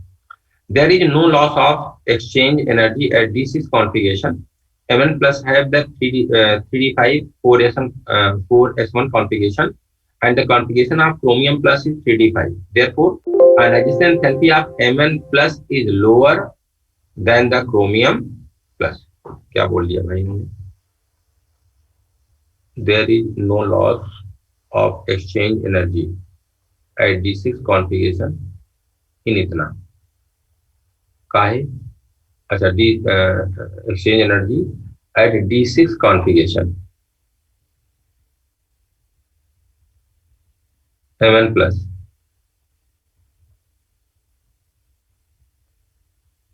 D6 कॉन्फ़िगरेशन, मतलब ये लाइन यहाँ खत्म हो गई। Mn plus has the 3d5 4s configuration and the configuration of chromium plus is D5. इससे क्या सेंस निकला यार? सर पता नहीं क्या उल्टा पुल्टा बोल रहे हैं। देख, कोई बात नहीं, सही में कुछ समझ ही नहीं आ रहा है क्या क्या लिखा है इसमें। जितना आपने समझाया आईपी में उतना ही समझ में आया है। नहीं, वो तो आंसर तो हम लोग का निकल ही जाएगा यार। हम लोग देखो कुछ टिक से आंसर आ जाएगा। बस हम जानना चाह रहे हैं कि एनसीईआरटी में कुछ दे रखा है, तो ये हम लोग एक प्रकार से ग्रुप डिस्कशन कर रहे हैं। कुछ नहीं दिया है इससे पता नहीं क्या उल्टा पुल्टा। सर अगला टॉपिक पे करवाइए, इसमें सब ऐसे लिखा है। नहीं, देख लो यार एक बार, हो सकता कुछ पॉइंट हम लोग को यार, एनसीईआरटी जब लाइन बाय लाइन की बात है, हो सकता कोई पॉइंट निकल आए। 10 मिनट बर्बाद होगा, चलो देखा तो जाए। अब यहाँ इसे जरा पढ़ो, इसे पढ़ के कुछ सेंस निकालने चलो कोशिश करते हैं। Mn plus has 3d5 4s configuration, ये बात सही है, and configuration of chromium plus is 3d5, बिल्कुल सही है। Therefore, ionization enthalpy of Mn plus is lower than the chromium plus. ये कौन सा लॉजिक है?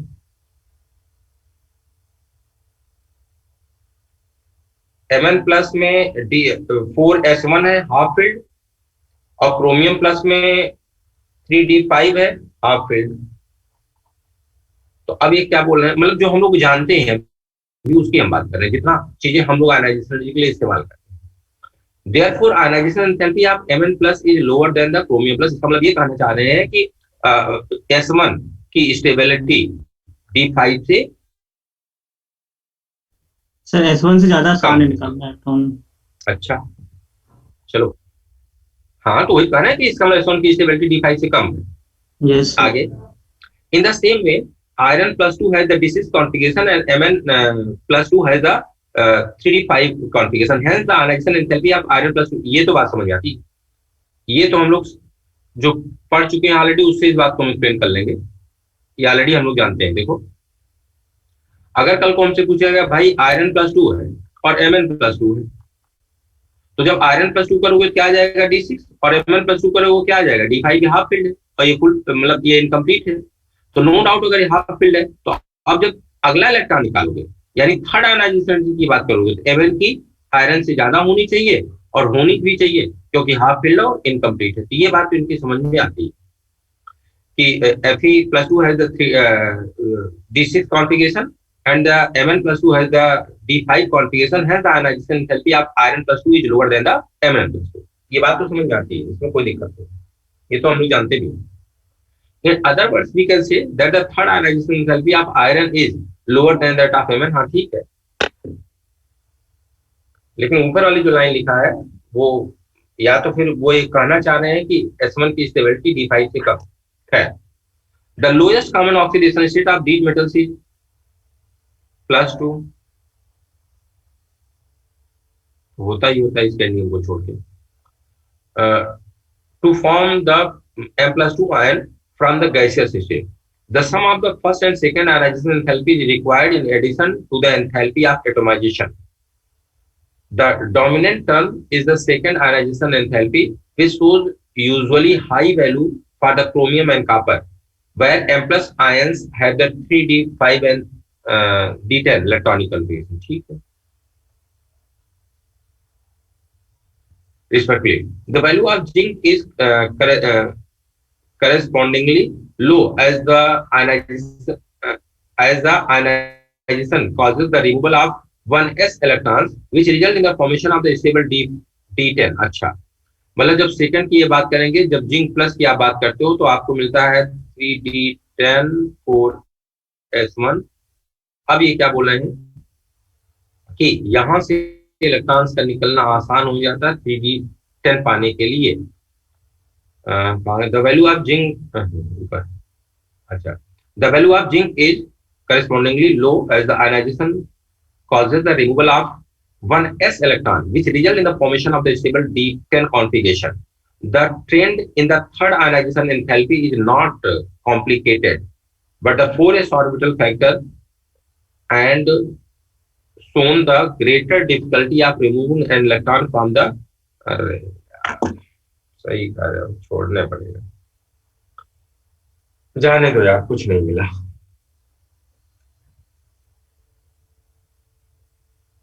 चलो भाई छोड़ो बकवास, समय बर्बाद हो गया। सर ऐसा ऐसा लिखा है कि केवल वही समझ ही पाएंगे। लिखते हैं, 20 से पॉइंट उन लोग ने रख दिए एक ही जगह सारे। कोई सेंस नहीं है। और जो वो एक आध लिख रहे हैं वो तो चलो हम लोग जानते ही, जैसे चलो हम देख लेते हैं, जितना हम लोग पढ़ा उसको देख लेते हैं। मिटा दिया क्या सर? इसकी नमूनिश बताई थी आपने, किसकी नमूनिश? आयनाइजेशन एनर्जी की फर्स्ट सेकंड थर्ड की। क्यों नमूनिश बताए? आप क्वेश्चन बताओ ना, कौन सा आप कोई सेट बोलो एलिमेंट का, देखो भी जितनी देर में सेट बोलोगे उतनी देर में आंसर आ जाएगा। नमूनिश क्यों? मेरा लेक्चर छूट गया था सर, अभी ज्वाइन कराया मैंने सर।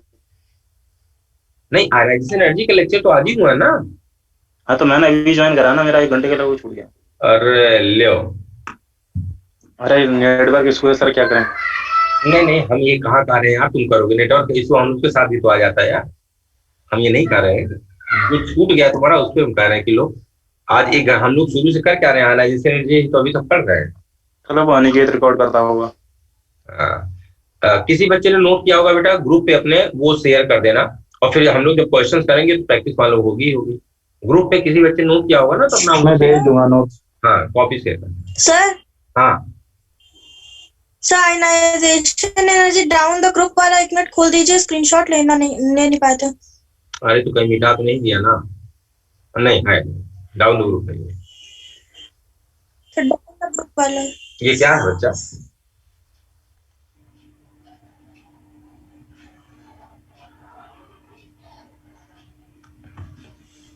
यस।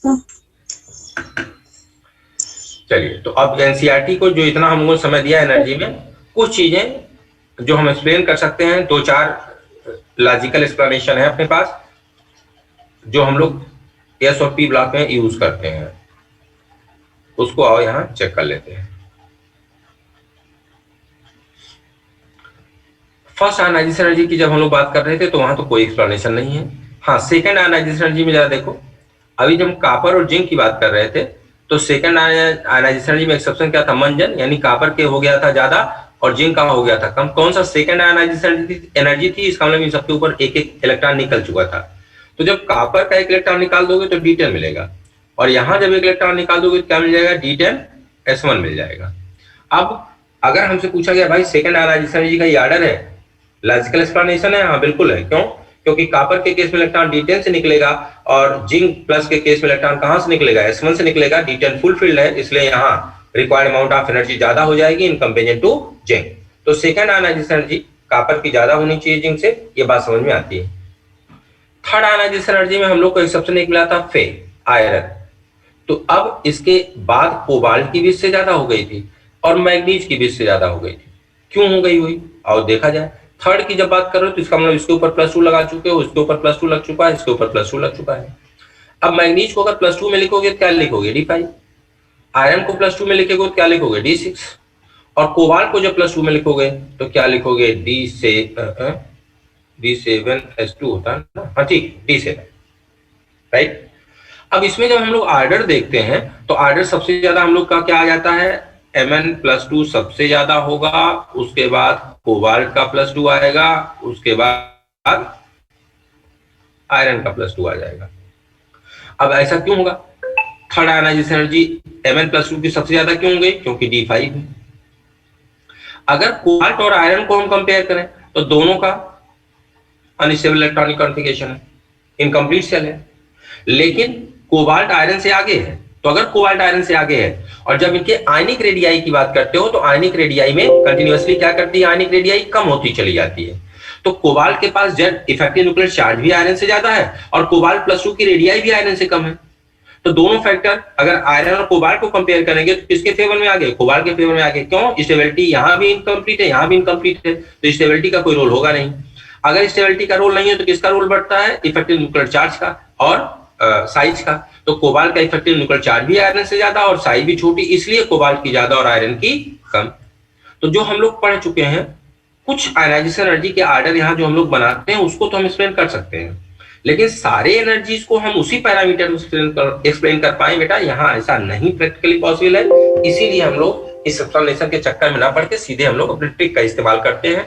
और शायद यही रीजन है कि डी ब्लॉक के जो भी एनर्जी के क्वेश्चंस आए हैं उन क्वेश्चंस में ऐसा कोई क्वेश्चन लॉजिकल पूछा भी नहीं गया, और अगर पूछा भी जाएगा तो वही पूछा जाएगा जहां क्लियर कट आपको आइडिया है। जैसे यहां आपसे पूछा जा सकता है बताइए इसकी सेकंड आयनाइजेशन एनर्जी ज्यादा क्यों, इसकी कम क्यों। यहां पूछा जा सकता है कि बताइए सबसे ज्यादा एवन के थर्ड आयनाइजेशन एनर्जी कोबाल्ट या आयरन से ज्यादा क्यों हो सकती है। क्यों? क्योंकि यहाँ जो चीजें दी गई हैं वो एक्सप्लेनेशन वेल नोन है और ऑलरेडी SOP ब्लॉक में हम उसको कर चुके हैं। तो अगर यहां से बेटा कोई लॉजिकल क्वेश्चन आएगा तो आप जो SOP ब्लॉक में पढ़ चुके हो वो लॉजिक क्लियर कट लगता हुआ आपको दिखेगा, और अदरवाइज कोई लॉजिकल क्वेश्चन नहीं बनेगा, एक्सप्लेन नहीं हो सकता जितना हम लोग के पास इंफॉर्मेशन है। ठीक है, चलिए अब आ जाते हैं ऑक्सीडेशन स्टेट।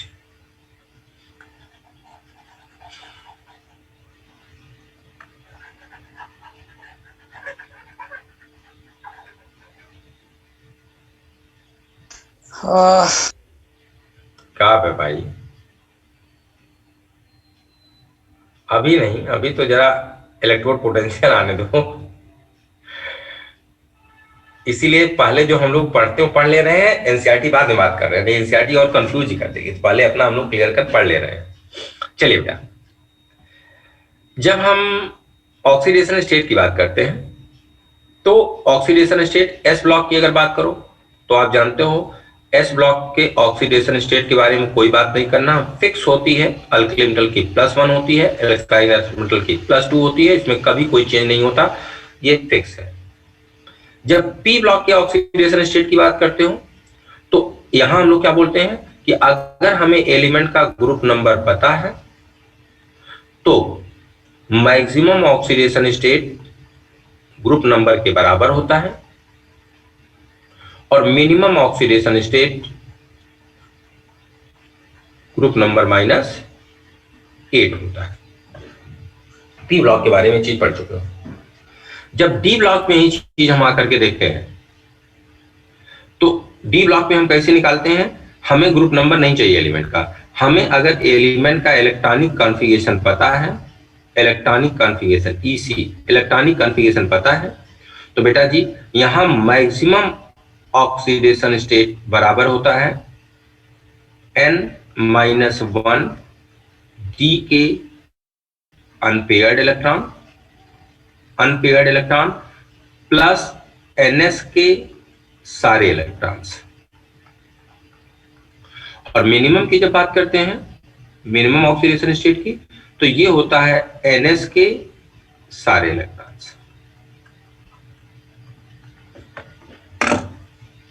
तो सबसे पहली बात हो गई ऑक्सीडेशन स्टेट की। अगर बात करें तो यस ब्लॉक में ऑक्सीडेशन स्टेट हर एलिमेंट का फिक्स होता है, ग्रुप नंबर के बराबर होता है।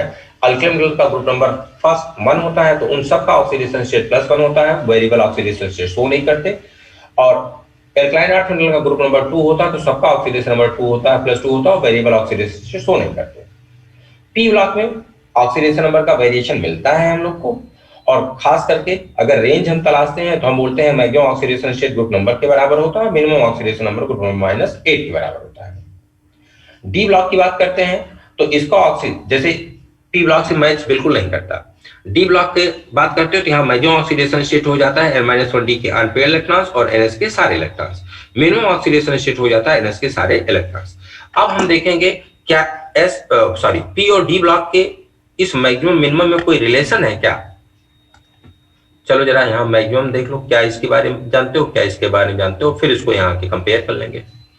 जरा बताइए, अगर पी ब्लॉक का कोई कंपाउंड अपने हाईएस्ट ऑक्सीडेशन स्टेट में, और कोई कंपाउंड जब मैं बोलता हूं तो जनरली ऑक्साइड हाइड्रोक्साइड की बात करता हूं, अगर अपने हाईएस्ट ऑक्सीडेशन स्टेट में है तो इसका एसिडिक कैरेक्टर ज्यादा होगा या बेसिक?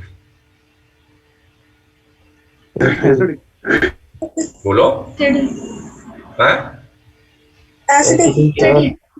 एसिडिक। जैसे कंपेयर कर लो, N2O5 है, NO2 है, कौन ज्यादा एसिडिक होगा? ये। अगली चीज, अगर पी ब्लॉक के किसी एलिमेंट का कंपाउंड अपने हाईएस्ट ऑक्सीडेशन स्टेट में होगा तो कोवेलेंट होगा या आयनिक? तुलना कर रहे हैं। जैसे हमारे पास SnCl2 है, SnCl4 है, तो बेटा जी ये क्या है? कोवेलेंट। हायर ऑक्सीडेशन स्टेट कैसा होता है? कोवेलेंट होता है। तीसरी बात, एक तो ये हो गया कि कोवेलेंट होता है। अगली बात, अगर ये अपने मैक्सिमम ऑक्सीडेशन स्टेट में है तो उसके ऊपर जा नहीं सकता, तो उसका ऑक्सीडेशन होगा नहीं, तो can not act as reducing agent, यह रिड्यूसिंग एजेंट की तरह काम नहीं करेगा। अगर काम करेगा तो सिर्फ काम कैसे करेगा? Oxidising agent. ये जो पी ब्लॉक के लिए पढ़ चुके उसकी बात कर रहे हैं। लोअर में आ जाओ, अगर पी ब्लॉक का एलिमेंट अपने लोअर ऑक्सीडेशन स्टेट में है तो ऊपर वाले के तुलना में, जहां एसिडिक आपने बोला है, बेसिक नहीं हो जाएगा। हो भी सकता, नहीं भी हो सकता, डिपेंड करता है कि पी ब्लॉक में आप ग्रुप में ऊपर हो या नीचे हो। अगर नीचे हो तो उसके ऑक्साइड या हाइड्रोक्साइड बेसिक हो सकते हैं, लेकिन ऊपर हो तो बेसिक नहीं, फिर एसिडिक होंगे। क्यों? प्रीडोमिनेटली नॉन मेटल है या न्यूट्रल हो सकते हैं ज्यादा।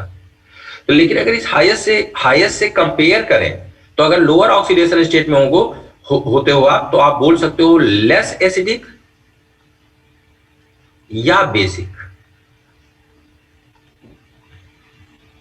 यानी अगर पी ब्लॉक का कोई भी ऑक्साइड हाइड्रोक्साइड पी ब्लॉक के एलिमेंट का अपने लोअर ऑक्सीडेशन स्टेट में है तो लेस एसिडिक या बेसिक हो सकता है, या फिर समटाइम न्यूट्रल भी हो सकता है। यहां जो बॉन्ड होगा वो आयनिक होगा, ये जरूरी नहीं है, लेकिन अगर हायर के तुलना में कंपेयर करें तो आयनिक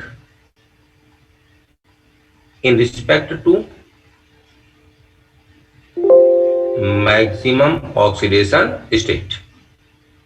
और चूंकि ये नीचे है तो इसके नीचे जा नहीं सकता, तो इसका रिडक्शन नहीं होगा, तो ऑक्सीडाइजिंग एजेंट की तरह काम कर ही नहीं सकता। और अगर कभी काम करेगा तो सिर्फ काम करेगा रिड्यूसिंग एजेंट। और इस तरह का कोई जनरलाइजेशन इंटरमीडिएट ऑक्सीडेशन स्टेट के बारे में हम लोग नहीं लेते। यहां सिर्फ एक चीज लेते हैं कि अगर पी ब्लॉक का कोई एलिमेंट अपने इंटरमीडिएट ऑक्सीडेशन स्टेट में होगा तो can act as oxidising agent as well as reducing agent. Acidic nature या बॉन्डिंग नेचर, कोवेलेंट आयनिक, ये कंपेयर नहीं करते जब ये मिड में होते हैं। जरा डी ब्लॉक को कंपेयर कर लेते हैं, थोड़ा बड़ा बना लेते हैं, नीचे बहुत हो जा रहा है।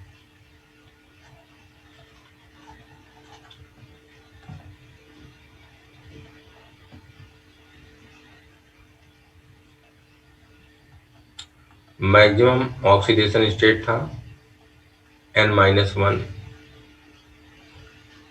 डी के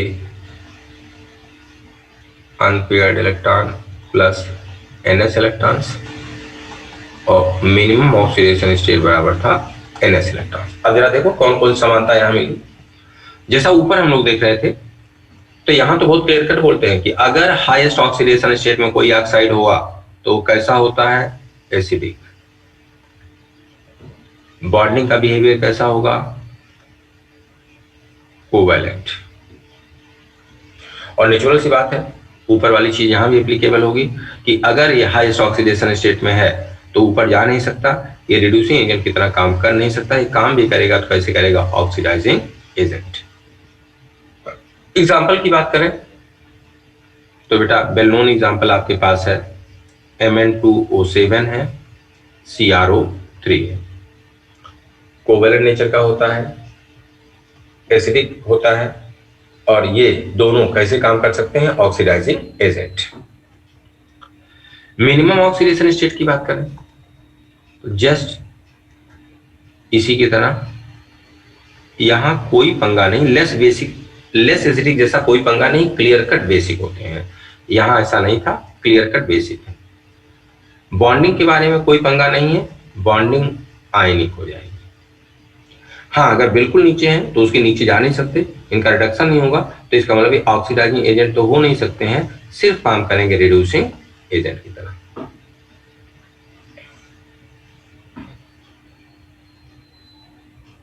बीच वालों की बात करें, यहां कैसे होते हैं? एम्फोटेरिक।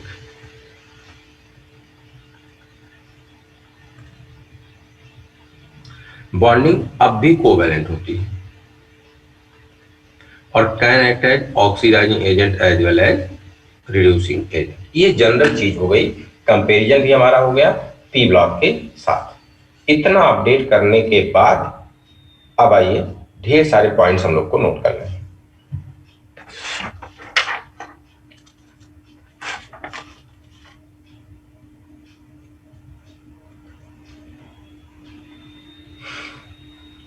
नोट हो जाए बताओ भैया।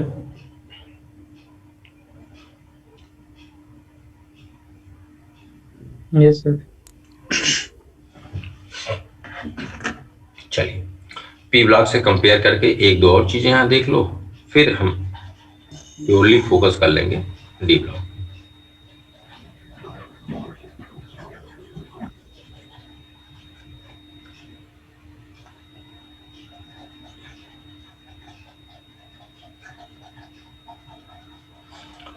जरा एक बात बताइए, जब आप पी ब्लॉक में होते हैं और जब आप मैक्सिमम और मिनिमम के बीच मूव करते हैं तो सक्सेसिव ऑक्सीडेशन स्टेट में कितने का अंतर होता है?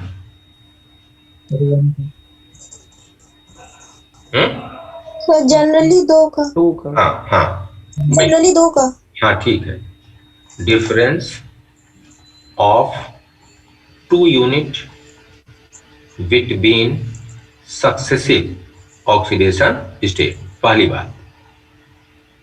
दूसरी बात, जब आप ग्रुप में ऊपर, जब मतलब इस मैक्सिमम और मिनिमम के बीच में आप मूव करेंगे तो आप बताइए कौन सा ऑक्सीडेशन स्टेट ज्यादा स्टेबल होगा ग्रुप में जब ऊपर से नीचे की तरफ मूव करेंगे? लोअर वाला। Lower oxidation. तो on going down lower oxidation state become more stable, more stable. ये दोनों यहां बिल्कुल उल्टा है। यहां जब आप मैक्सिमम से मिनिमम के बीच या मिनिमम से मैक्सिमम के बीच मूव करेंगे तो यहां 1 यूनिट का अंतर होता है, 1 यूनिट का डिफरेंस होता है, 1 unit difference between oxidation state. और दूसरी बात, जब यहां ऊपर से नीचे की तरफ आप मूव करते हो तो लोअर नहीं, higher oxidation state. On moving down, higher oxidation state becomes stable। तो ये दो चीजें बिल्कुल पी ब्लॉक और डी ब्लॉक में उल्टी।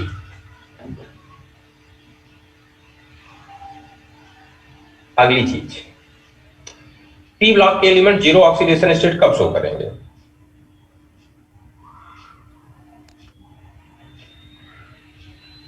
सर एलिमेंटल स्टेट में। डी ब्लॉक के एलिमेंट जीरो ऑक्सीडेशन स्टेट कब शो करेंगे? सर डी ब्लॉक पे वो जैसे जब कार्बन से OR के साथ वो बनता है 5। ये लोग अपना जीरो ऑक्सीडेशन स्टेट शो करते हैं, जीरो ऑक्सीडेशन स्टेट शो करते हैं एलिमेंटल नेटिव या नॉन रिएक्टिव कंडीशन में, एलिमेंटल स्टेट में। ये लोग जीरो ऑक्सीडेशन स्टेट 2 बार शो करते हैं, एक बार elemental zero oxidation state show करते हैं, एक बार एलिमेंटल स्टेट में,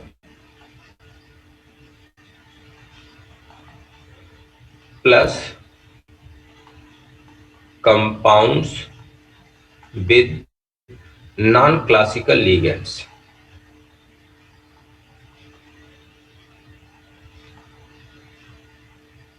और नॉन क्लासिकल लिगेंड्स के साथ कंपाउंड का सबसे बेहतर एग्जांपल क्या होता है? Metal carbonates, metal carbonates. ठीक है, चलिए इसके बाद ये तो जनरल बातें हम लोगों ने कर ली। अब पहले कुछ चीजें एनसीईआरटी के इस टेबल से लेना है। देखिए भाई, और इसको नोट करना, टेबल से लेने का मतलब है नोट करते चलना पॉइंट वाइज। इंपॉर्टेंट पॉइंट चाहो तो अपने कॉपी में लिख लो, इंपॉर्टेंट पॉइंट करके, ये सब नोट करना पड़ेगा एक एक पॉइंट। ये सारे थियोरेटिकल पॉइंट्स हैं, सब काम के हैं। सर हाँ सर यहाँ पर वो लगेगा क्या कि oxidising power inversely proportional to oxidation number, जो हम लोग ने पढ़ा था वहां पर? नहीं, लेकिन नहीं लगेगा सर? अभी सब सर यहाँ मिलेगा, पर अभी सब मिलेगा। हाँ बोलो सर, यहाँ पर कैसे? चलिए ठीक है, बता दीजिए सर अभी बाद में। चलिए भाई, इस टेबल से कुछ पॉइंट्स नोट करने हैं तो आप अपने कॉपी में डाल दीजिए। ऑक्सीडेशन स्टेट आपने डाला है, इंपॉर्टेंट पॉइंट्स। सबसे पहली बात, जरा इस टेबल को गौर से देखिए। सब में एक कॉमन ऑक्सीडेशन स्टेट, सब में कौन सी ऐसी ऑक्सीडेशन स्टेट है जो सब में कॉमन? +2 सर स्कैंडियम में कौन है सर? केवल स्कैंडियम को छोड़कर। तो +2 है। तो पहला पॉइंट क्या हो गया? Common oxidation state is +2 except scandium where it is +3। Sir क्या भाई? कुछ नहीं वेयर इट इज +3 हो गया भाई। फर्स्ट ट्रांजिशन सीरीज में नॉन जीरोज में अगर बात करें, नॉन जीरोज का मतलब जीरो को छोड़कर, तो सबसे लोअर ऑक्सीडेशन स्टेट क्या मिलती है आपको? +1 +1। और सबसे हायर क्या मिलती है? बोलो। +7 +7। अगली बात, इस टेबल को देखो बेटा, तो जो बोल्ड में दिए गए हैं वो सारे के सारे स्टेबल ऑक्सीडेशन स्टेट दिए गए हैं। तो अगर हम कॉपर की बात करें तो देखो, कॉपर +1 के तुलना में कॉपर +2 बोल्ड में दिया गया है। यानी कॉपर का ज्यादा स्टेबल क्या होता है? +2। अभी आगे रीजन मिलेगा हम लोग को, तो वहां हम लोग नोट भी करेंगे इसे। आयरन के लिए +2 +3 इक्वली इंपॉर्टेंस इसकी है। देखो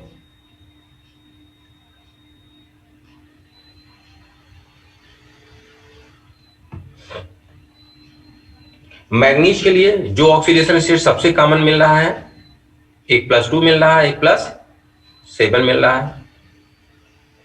क्रोमियम के लिए जो सबसे कॉमन ऑक्सीडेशन स्टेट मिल रहा है, +3 मिल रहा है, +6 मिल रहा है।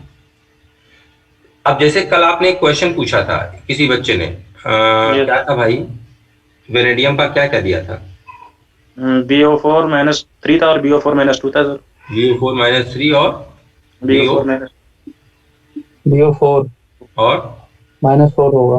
-4 ये तो ऑक्सीडेशन स्टेट 4 आना चाहिए। तो यहाँ अगर निकालेंगे तो ऑक्सीडेशन स्टेट क्या आ गया? +4। और यहाँ निकालेंगे ऑक्सीडेशन स्टेट क्या आ गया? +5। बेरिलियम के 2 ऑक्सीडेशन स्टेट है, दोनों में सबसे ज्यादा स्टेबल कौन दिया इन्होंने? +5। टाइटेनियम का सबसे ज्यादा स्टेबल ऑक्सीडेशन स्टेट क्या दिया गया है? +4। अब मैं एक जनरल चीज बोल रहा हूं, जरा ध्यान से उसको सुनना, और फिर अभी उसे भी नोट करेंगे आगे। अभी मैं सिर्फ टेबल दिखा करके ये पूछ रहा हूं आपसे, कौन कौन सी चीजें उठेंगी और उसको अभी सब नोट करेंगे। अगर मैं आपसे बोलूं जो शुरू वाले 5 मेंबर्स हैं उनका highest oxidation state more stable होता है, यस सर। और जो लास्ट वाले मेंबर्स हैं, ये जनरल स्टेटमेंट है, अभी इसके एक्सेप्शन में नहीं जाना है, अभी जनरल बात कर रहे हैं। जो लास्ट वाले मेंबर्स हैं उनका lower oxidation state more stable होता है। Yes sir. तो ये बात ये हम लोग नोट करेंगे, और इस रीजनिंग को स्टैंडर्ड इलेक्ट्रोड पोटेंशियल से एक्सप्लेन भी करेंगे कैसा क्यों हो रहा है। तो अगली बात, तो चलो इस टेबल से 2 पॉइंट जो हम लोग को लेना था अब इस पे जरा अगले पॉइंट पे आ जाइए,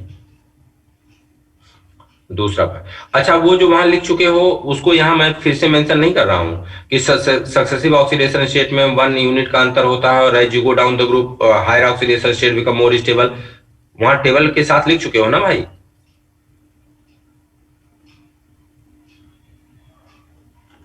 यस यस सर। हाँ, तो उसे दोबारा नहीं लिख रहे हैं। चलिए दूसरा पॉइंट लिखिए। In general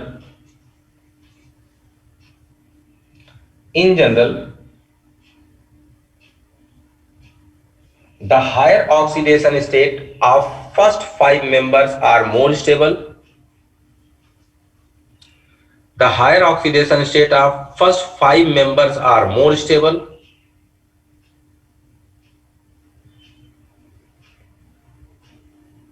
In general, the higher oxidation state of first 5 members are more stable, and for remaining members, lower oxidation state becomes stable. And for remaining members, lower oxidation state becomes stable.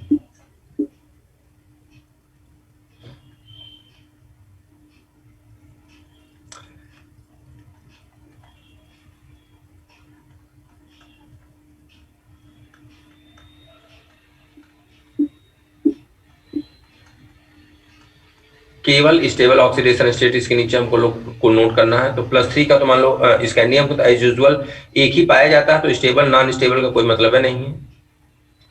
Titanium में सबसे stable +4 है, बेरेडियम में सबसे stable +5 है। और अब जैसे जैसे पीछे की तरफ जा रहे हो, देखो जब शुरू में आए हो तो कहीं कोई एक्सेप्शन नहीं, हायर ऑक्सीडेशन स्टेट ही स्टेबल है। और आपने जो ऊपर लाइन लिखा उसमें लिखा कि जो रिमेनिंग मेंबर है उनके लिए लोअर ऑक्सीडेशन स्टेट स्टेबल है। तो जैसे जैसे आप लेफ्ट टू राइट मूव करोगे, अब आप क्या देखोगे कि मिड में जो आते हैं उनके लिए लोअर हायर दोनों स्टेबल करीब करीब होने लगती हैं। तो क्रोमियम की अगर बात करें तो 2 स्टेबल मिलेगी, +3 और +6। Mn की बात करें तो +2 और +7। आयरन की बात करें तो +2 और +3। सिमिलरली कोबाल्ट में भी +2 और +3। निकेल की बात करते हैं +2, कॉपर की बात करते हैं +2 और जिंक की बात करते हैं +2। सर अगर एक ही चॉइस करना हो जैसे क्रोमियम में +3 से या +6 तो उससे कैसे चॉइस करेंगे सर? अगर जैसे ऑप्शन में दे दिया 3 दिया 6 भी दिया है सर। बेटा जब दोनों इक्वली नहीं, अच्छा ऐसे पूछोगे? Yes sir. तो अगर ऐसे पूछ रहे हो तो chromium +3 will be more stable. 6 में ज्यादा मोर स्टेबल है। Okay sir. Chromium +3 will be more stable compare two chromium +6। Yes sir. और ये क्यों होता है, कैसे होता है, अभी जब इलेक्ट्रोड पोटेंशियल पढ़ेंगे तो उसमें सारी रीजनिंग आपको मिल जाएगी। Yes sir. यहाँ स्टेबिलिटी ऑफ ऑक्सीडेशन स्टेट कल हमने आपको देखे जब दिखाया था तो मैंने 3 हेडिंगें बोली थी, एक ही जगह नहीं है। यस सर, अलग अलग।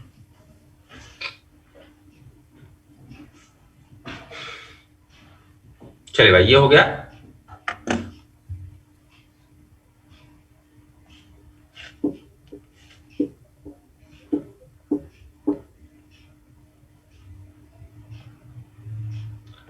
इसके नीचे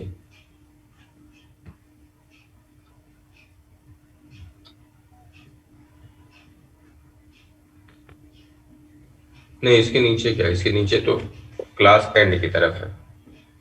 कल यार क्लास रखेंगे नहीं तो, क्योंकि इसमें समय लग रहा है, जो टारगेट लिया खत्म नहीं हो पाएगा। अभी मैं बोलता हूं अगर किसी की नहीं भी होगी तब भी ये क्लास हम अपनी रखवा लेंगे, क्योंकि मैं फ्री हूँ, रिलेटिवली फ्री हूँ। एक ही क्लास मेरे रिवीजन में है। चलिए बेटा, इसको इस लेक्चर को ही बाइंड करते हैं।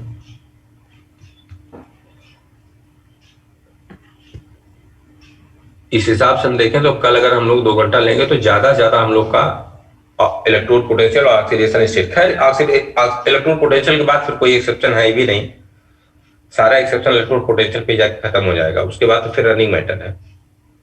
एक्सेप्शन बस यही पीरियोडिक प्रॉपर्टीज में ही है। लेकिन आयनाइजेशन ऑक्सीडेशन स्टेट में भी कम से कम 10-12 पॉइंट्स हैं जो इंपॉर्टेंट है। एनसीईआरटी की लाइन है, वो सब नोट करना हम लोग को। सर ये जो कंडीशन दी गई है मतलब ये ड्राई में ली गई है, एक्वस में ली गई है? मतलब यही तो कह रहे हैं कि अभी आगे आओगे, जो इलेक्ट्रोड पोटेंशियल की बात करोगे इसका मतलब कहाँ बात करोगे, एक्वस में। एक्वस में। और अगर कुछ नहीं बोला जाता तो हम क्या मान के चलते हैं, एक्वस में। हाँ, अगर पूछ लेते हैं ड्राई कंडीशन तब फिर हम क्या देखेंगे, आयनाइजेशन। टेबल में दी गई है, कौन सी दी गई है सर? हाँ, इस टेबल में दी गई है, कौन सी है सर? ये जितनी भी दी गई हैं, जो भी ऑक्सीडेशन स्टेट दी गई है यहाँ, यस सर। अगर देखा जाए तो दोनों के साथ, जैसे अभी जब मैं आगे आऊंगा तो आपको बताऊंगा, जब एक्वस मीडियम में आप जाते हो तो iron +2 is more stable comparison to iron +2। Yes. और ऐसे भी अगर आप आयनाइजेशन एनर्जी की बात करते हो तो आयनाइजेशन एनर्जी तो हमेशा आपसे कहती है कि lower oxidation state become more stable. क्यों? क्योंकि हायर ऑक्सीडेशन स्टेट के लिए ज्यादा इलेक्ट्रॉन निकालोगे, ज्यादा इलेक्ट्रॉन निकालोगे तो एनर्जी ज्यादा देनी पड़ेगी, और अगर एनर्जी बहुत ज्यादा देते चले जाओगे तो एनर्जी ज्यादा तो स्टेबिलिटी कम। Yes sir. तो यहां अगर देखा जाए तो आयनाइजेशन एनर्जी जितनी कम होगी स्टेबिलिटी उतनी ज्यादा होगी, तो इसका मतलब ऑक्सीडेशन स्टेट लोअर होना चाहिए।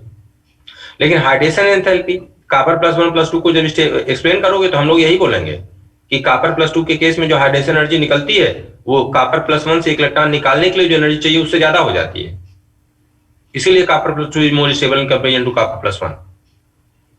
तो ये सारा डिस्कशन आगे है, इलेक्ट्रोड पोटेंशियल कुछ नहीं है, सिर्फ ऑक्सीडेशन नंबर की स्टेबिलिटी का डिस्कशन है इलेक्ट्रोड पोटेंशियल में। यस। कल कहो 2 घंटा ही लग जाए केवल ऑक्सीडेशन स्टेट और इलेक्ट्रोड पोटेंशियल निपटाने में। हाँ सर, रात में रख लेना लेक्चर सर। नहीं, तो ये इसको खत्म करना है, क्योंकि ये नहीं खत्म होगा ना फिर स्पीड नहीं बढ़ पाएगी। सर इवनिंग मतलब शाम के टाइम रख लेना सर, राइट ना? तो टेस्ट कब से कब है? 2 से 5 ही होगा, मतलब 2 से 5 के बाद रखें, यही तो? Yes sir. चलो कोई बात नहीं, 5 के बाद तुरंत बाद रखिएगा सर टेस्ट के। हाँ, टेस्ट के बाद रख लेंगे। आप लोग इतना से अपना टेस्ट के पहले क्लास का कोई मतलब नहीं है, दिमाग आधा लगा रहेगा टेस्ट में। Yes sir. चलो ठीक है, ठीक है बेटा, इस क्लास को यहाँ बाइंड करते हैं, फिर कल हम लोग मिलेंगे आपके टेस्ट के बाद।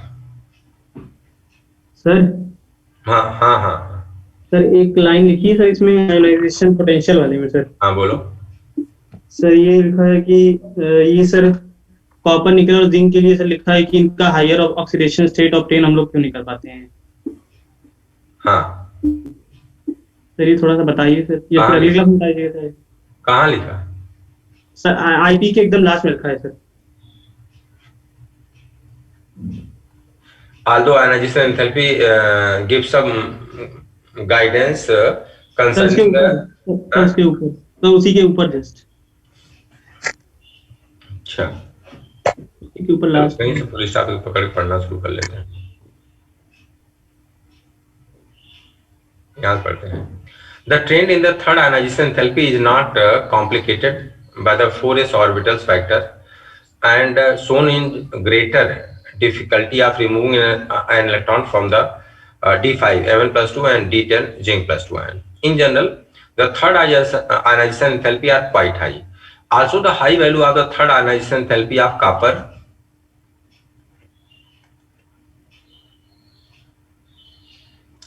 third ionization enthalpy of copper, nickel and zinc indicate why it is difficult to obtain oxidation state greater than 2. बताओ क्या एक्सप्लेन करना है इसमें? एमएन का भी तो सर हो जाएगा ना सर, एमएन का भी तो काफी उन लोग की तरह के है ना सर, 3000 करके है सर उसका भी। हाँ, तो सर एमएन भी होना चाहिए सर।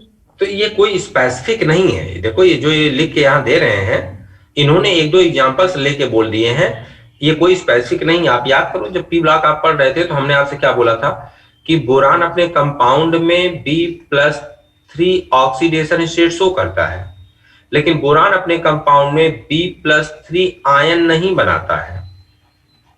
Yes sir. उसका रीजन दिया था कि अगर B+3 आयन बनाना है तो ionization energy first plus second plus third के सम के बराबर की एनर्जी चाहिए, और नॉर्मल रिएक्शन, नॉर्मल टेम्परेचर पे होने वाली रिएक्शन में इतनी एनर्जी नहीं होती है।